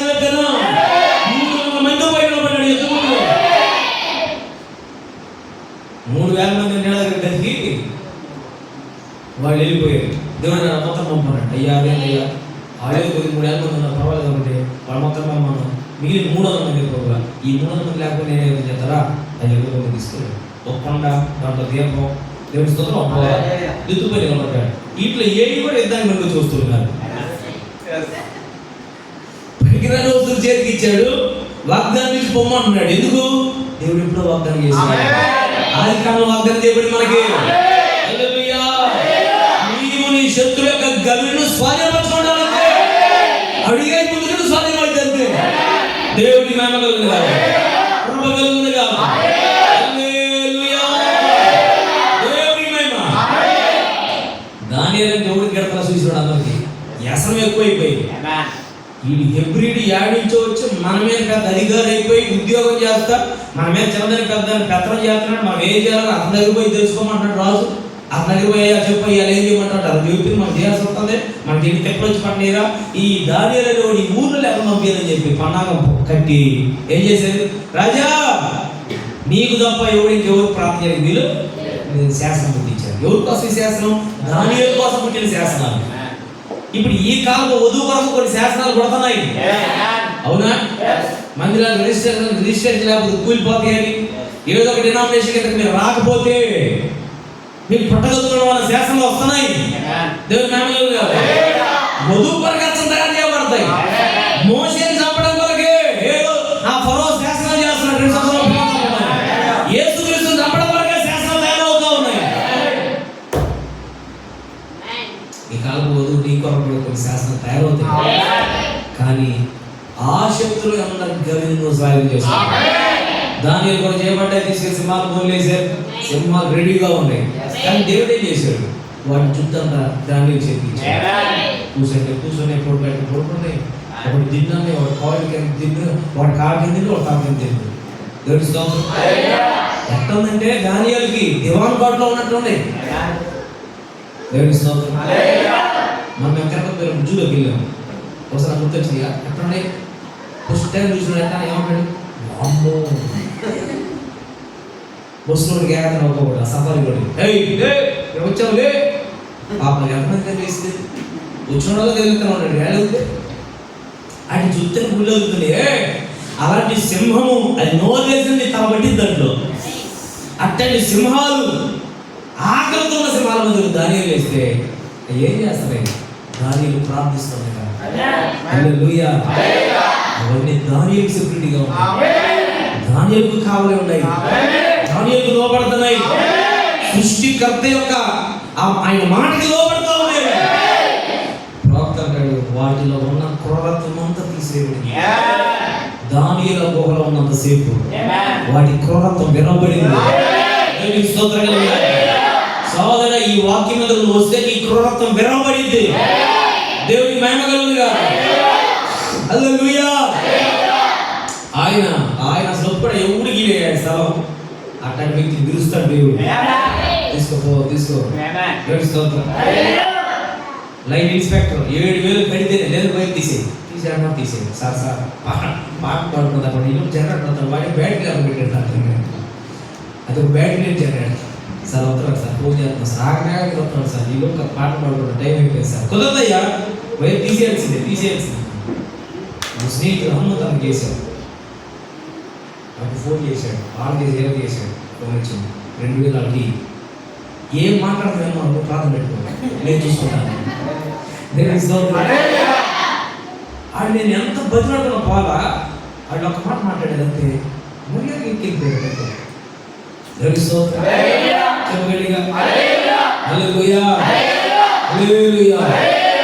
ఒకటి కాదు, 2 కాదు, ప్రతి చోట ప్రతి స్థలంలో దేవుని మృగములను సైతం పిలిచి ఆయన పనిలో మన ముందు తీసుకున్నాడు.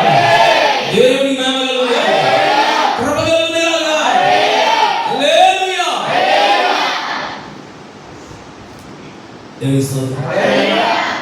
ఏంటి మళ్ళీ బాప్తిజం అనేది ఊరికి బాగుంది. మళ్ళా ఈ అమ్మాయి తెగబోయి ముందుతుంది. చెప్పండి నీ ఇష్టం కదా, మళ్ళీ బాప్తిజం ఉంది ఆయన చెప్పి పెళ్లి చేసుకున్నాను, నీ ఇష్టం.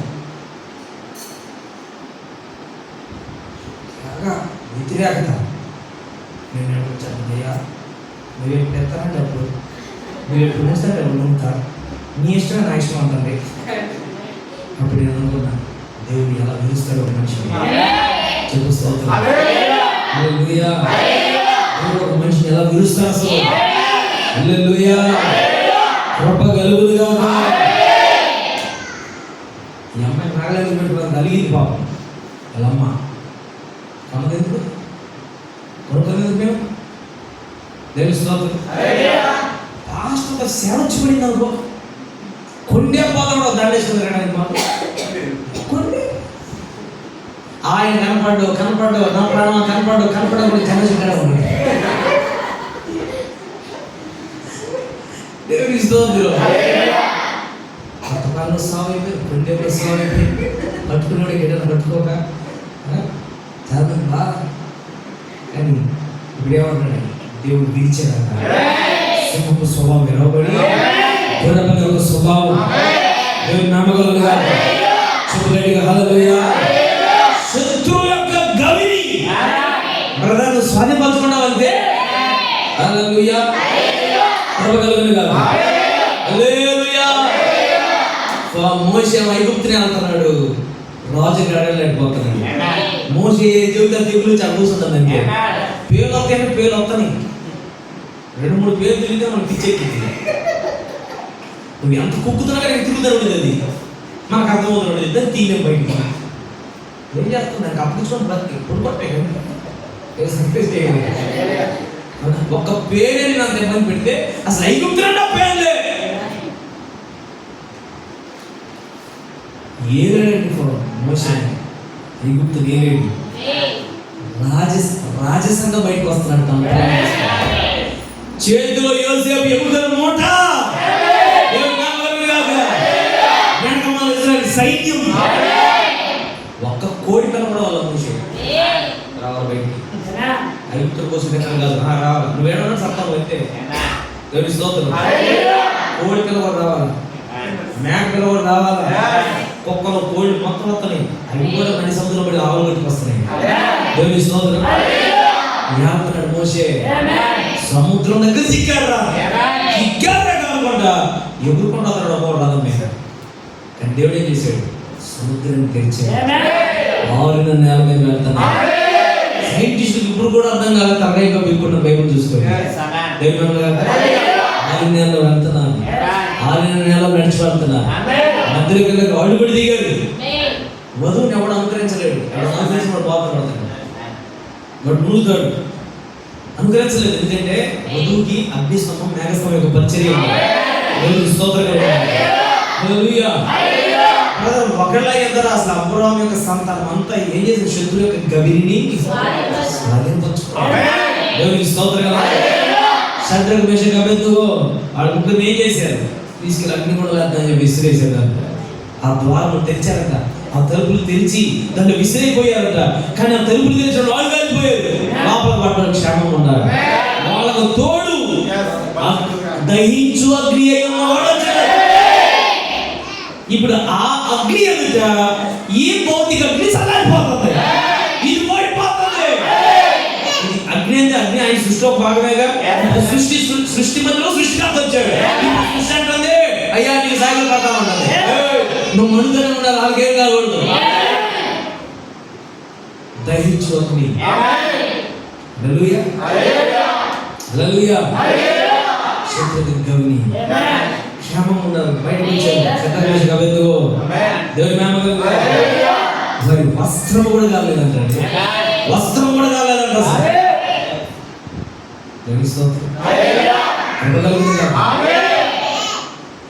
రంగులు పూసుకునే ఒక ఉంది ఒక్కొక్క పాశ్రమ సున్ని కూడా లేకుండా లిప్స్టిక్ వేసి ఆరాధిస్తుంటే కెమెరా కూడా నడిది పిడికి పాట రికార్డ్ చేసి వీడియోలు పెడుతుంటారు.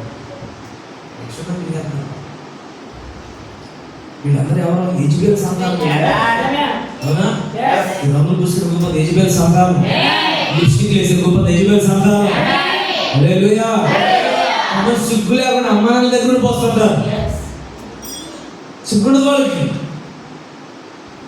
లిప్స్టిక్ లేని తిరగలేని వాళ్ళు.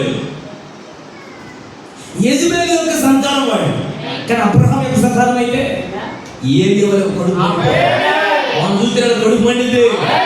దేవుని మహిమలు కాక, డబ్బులు రోషం ఉండింది అక్కడ. ఏ రోషం వాళ్ళు ఎన్నో మంది అబద్ధ ప్రాబ్లం కానీ బయలు దండం పెట్టేవాళ్ళు కానీ వీళ్ళందరి ముందు ఒక్క నిలబడ్డాడు. దేవుడు ఒక్కడే చూపాల్సిన దేవుని స్తోత్రం. కన్ఫ్యూజన్ ఉన్న ప్రజలకు ఆ కాలానికి వర్తమానం తీసుకొచ్చాడు ఏలియా. దేవుని స్తోత్రం. హల్లెలూయా. ఆ దేశం అంతా ఏలియాకి శత్రులై ఉండగా, కానీ ఏలియా పలుకబడిన మాట ద్వారా ఆ ప్రాంతం అంతా ఏళ్తున్నాడు, రాజుని ఏళ్తున్నాడు, యెజబెల్ని ఏళ్తున్నాడు. ఓ ఏది పలుకుతున్నాడో పలుకుబడి మనకు చదువుతామండి. శత్రు యొక్క గవిని స్వాధీనపరచుకున్నాడు. దేవుని స్తోత్రం. హల్లెలూయా, హల్లెలూయా. బాగా కొట్టి వస్త్రాలు కూడా తీసి కాళ్ళకు తాడు కట్టి ఊరు మొత్తం లాగే రావుతున్నాడు, ఈడ్చాడు. మీరు మణిపూర్ చూస్తే మణిపూర్లో కొంతమంది స్త్రీలకు తాడు కట్టి నగ్నంగా మోటార్ సైకిల్ కాళ్ళు కట్టి ఈడ్చి వీడియో తీసి యూట్యూబ్ పెడితే గవర్నమెంట్ ఆ వీడియో ప్రపంచం ఎక్కడికి పోకుండా ఆ వీడియోని బ్యాన్ చేసేసింది. కానీ దేవుని దగ్గర రికార్డ్ అయ్యి ఉంటాయి. ఎంత గవర్నమెంట్ అది, ఎంత ఘోరం అది, ఎంత భయంకరం అది. పౌలు శీలకు అదే జరిగింది. వాడి ఇరువుని ఈడ్చి దేహంలో దోక్కుపోయి రక్తం కాలుతా ఉంటే అంతలో వాడు పగ చల్లరగా బొండలు వేసి బిగించి కారుతున్న రక్తంతో గాయాలు ఎవరు వైద్యం కూడా చేయకుండా పెట్టి బంధించారు. కారుచున్న రక్తంతో దేవుని స్తుతిస్తున్నారు, రక్తపు దేహంతో దేవుని స్తుతిస్తున్నారు. శత్రువులు కొన్నాడు బల్లె బంధించారు పౌలు శీలను. ఇంకేటి కలిగేది ఇప్పుడు చెప్పరా సువార్త అని శత్రువు ఊరేగుతా ఉంది. కానీ చెరసాల ఒక పాట పాడాడంటే, యెహోవా నీ నామము ఎంతో బలమైనది,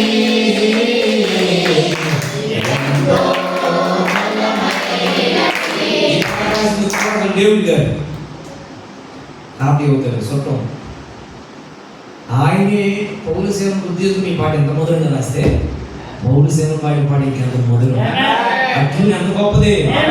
వాళ్ళు దేవుని స్తుతిస్తూ పాడుతూ ఉండగా పౌలు శీలతో కలిసి పాడుతూ ఉండగా వాళ్ళిద్దరు పాడగా వాళ్ళ పాట ప్రార్థనకు భూమి కంపించిందన్న. చాలా సార్లు బదులైపోయింది. శత్రువులను బంధించాలనుకున్నాడు, కానీ దేవుడి పిల్లలు స్వాధీనపరుచుకున్నారు. అక్కడ చెరసాలను ఖైదీలందరూ ఆత్మను స్వాధీనపరుచుకున్నారు. వాళ్ళందరూ రక్షించబడినట్టుగా స్వాధీనపరుచుకున్నారు.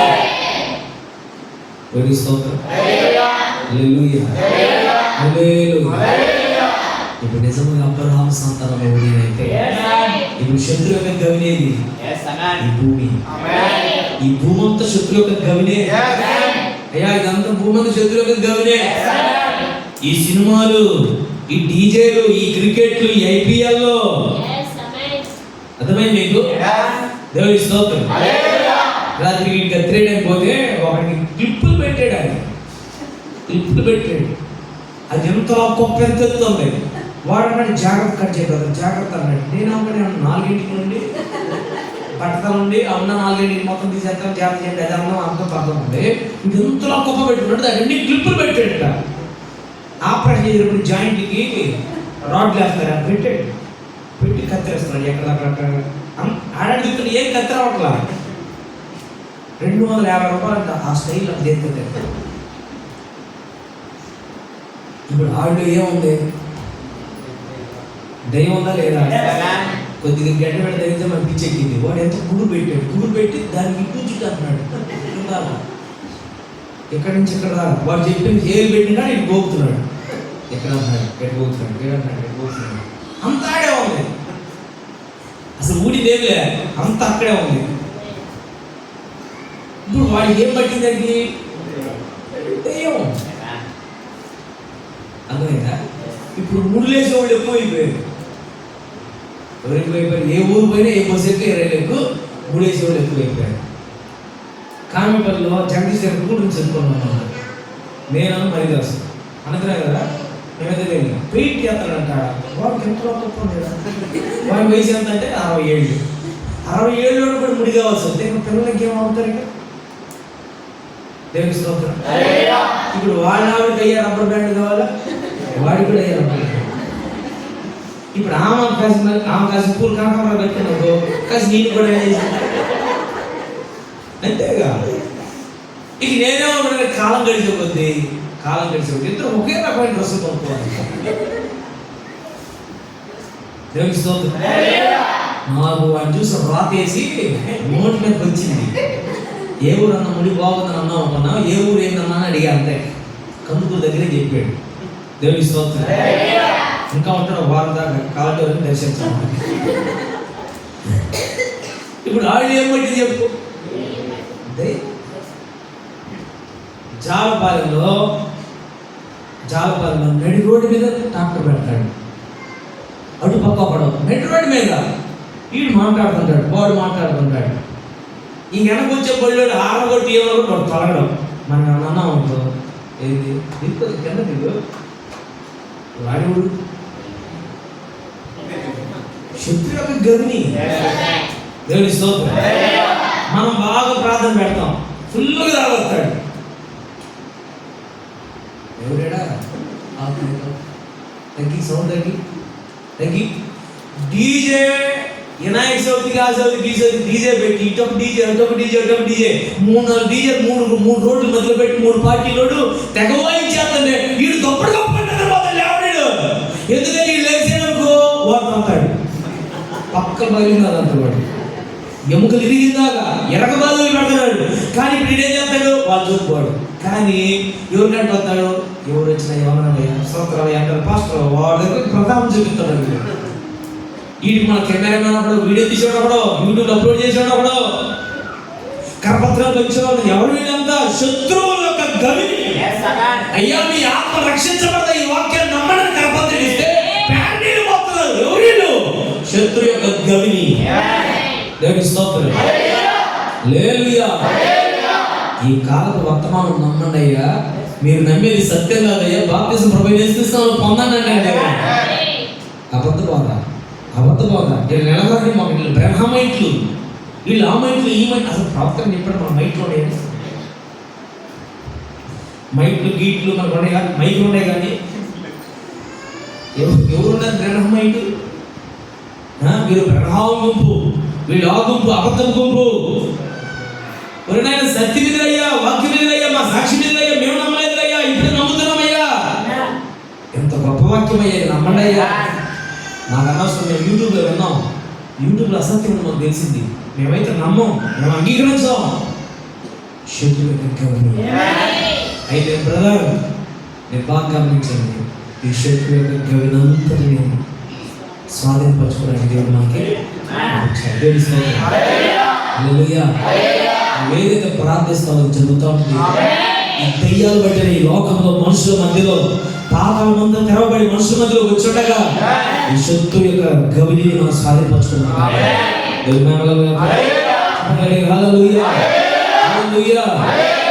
ఇప్పుడు అబ్రహాము యొక్క నిజమైన సంతతి యేసుక్రీస్తు ఏం చేసే కలవసిలో ప్రాణం పెట్టి మరణం యొక్క తాళం చెవులు అక్కడికి వచ్చాడు. మరణమని ముళ్ళు ఎక్కడ అన్నాడు, మరణమని విజయం అక్కడ. శత్రువు యొక్క గవిని మరణం. ఇప్పుడు దాన్ని జయించేసారు ఆయన.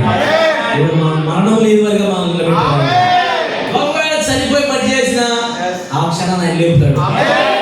నిద్రించిన మృతులు మొదట ఎక్కడ ప్రభునందు మృతులు మొదట లెగుస్తారు. దేవుని స్తోత్రం.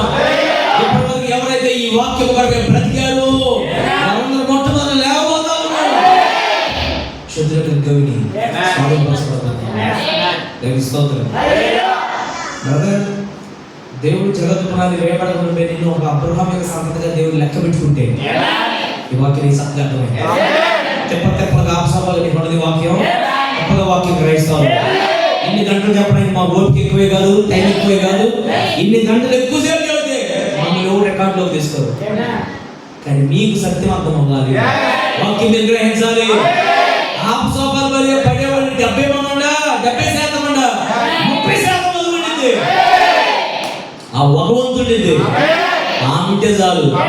ఆమె కోసం ఈ ప్రార్థన, ఆమె కోసం ఈ ప్రార్థనలు, ఆమె కోసం ఈ రక్తం శరీరం, ఆమె కొరకు ఈ పాపచర్య. ఎవరి ఉసూరుమైన వాళ్ళకి కాదు ఇది. ఎవరి స్తోత్రంగా ఊరేడే వాళ్ళకి కాదు ఇది. వచ్చిపోయే వాళ్ళకి కాదు ఇది. ఈ వాక్యం అబ్రహాం సంతానం, అబ్రహాం యొక్క రాజ్య సంతానం. హల్లెలూయా. నీ సంతతి శత్రు యొక్క గవిని హల్లెలూయా. నేను తలవంచు ప్రార్థన చేసుకున్నాను, తలవంచు ప్రార్థన చేసుకున్న దేవుని వాక్యాన్ని బట్టి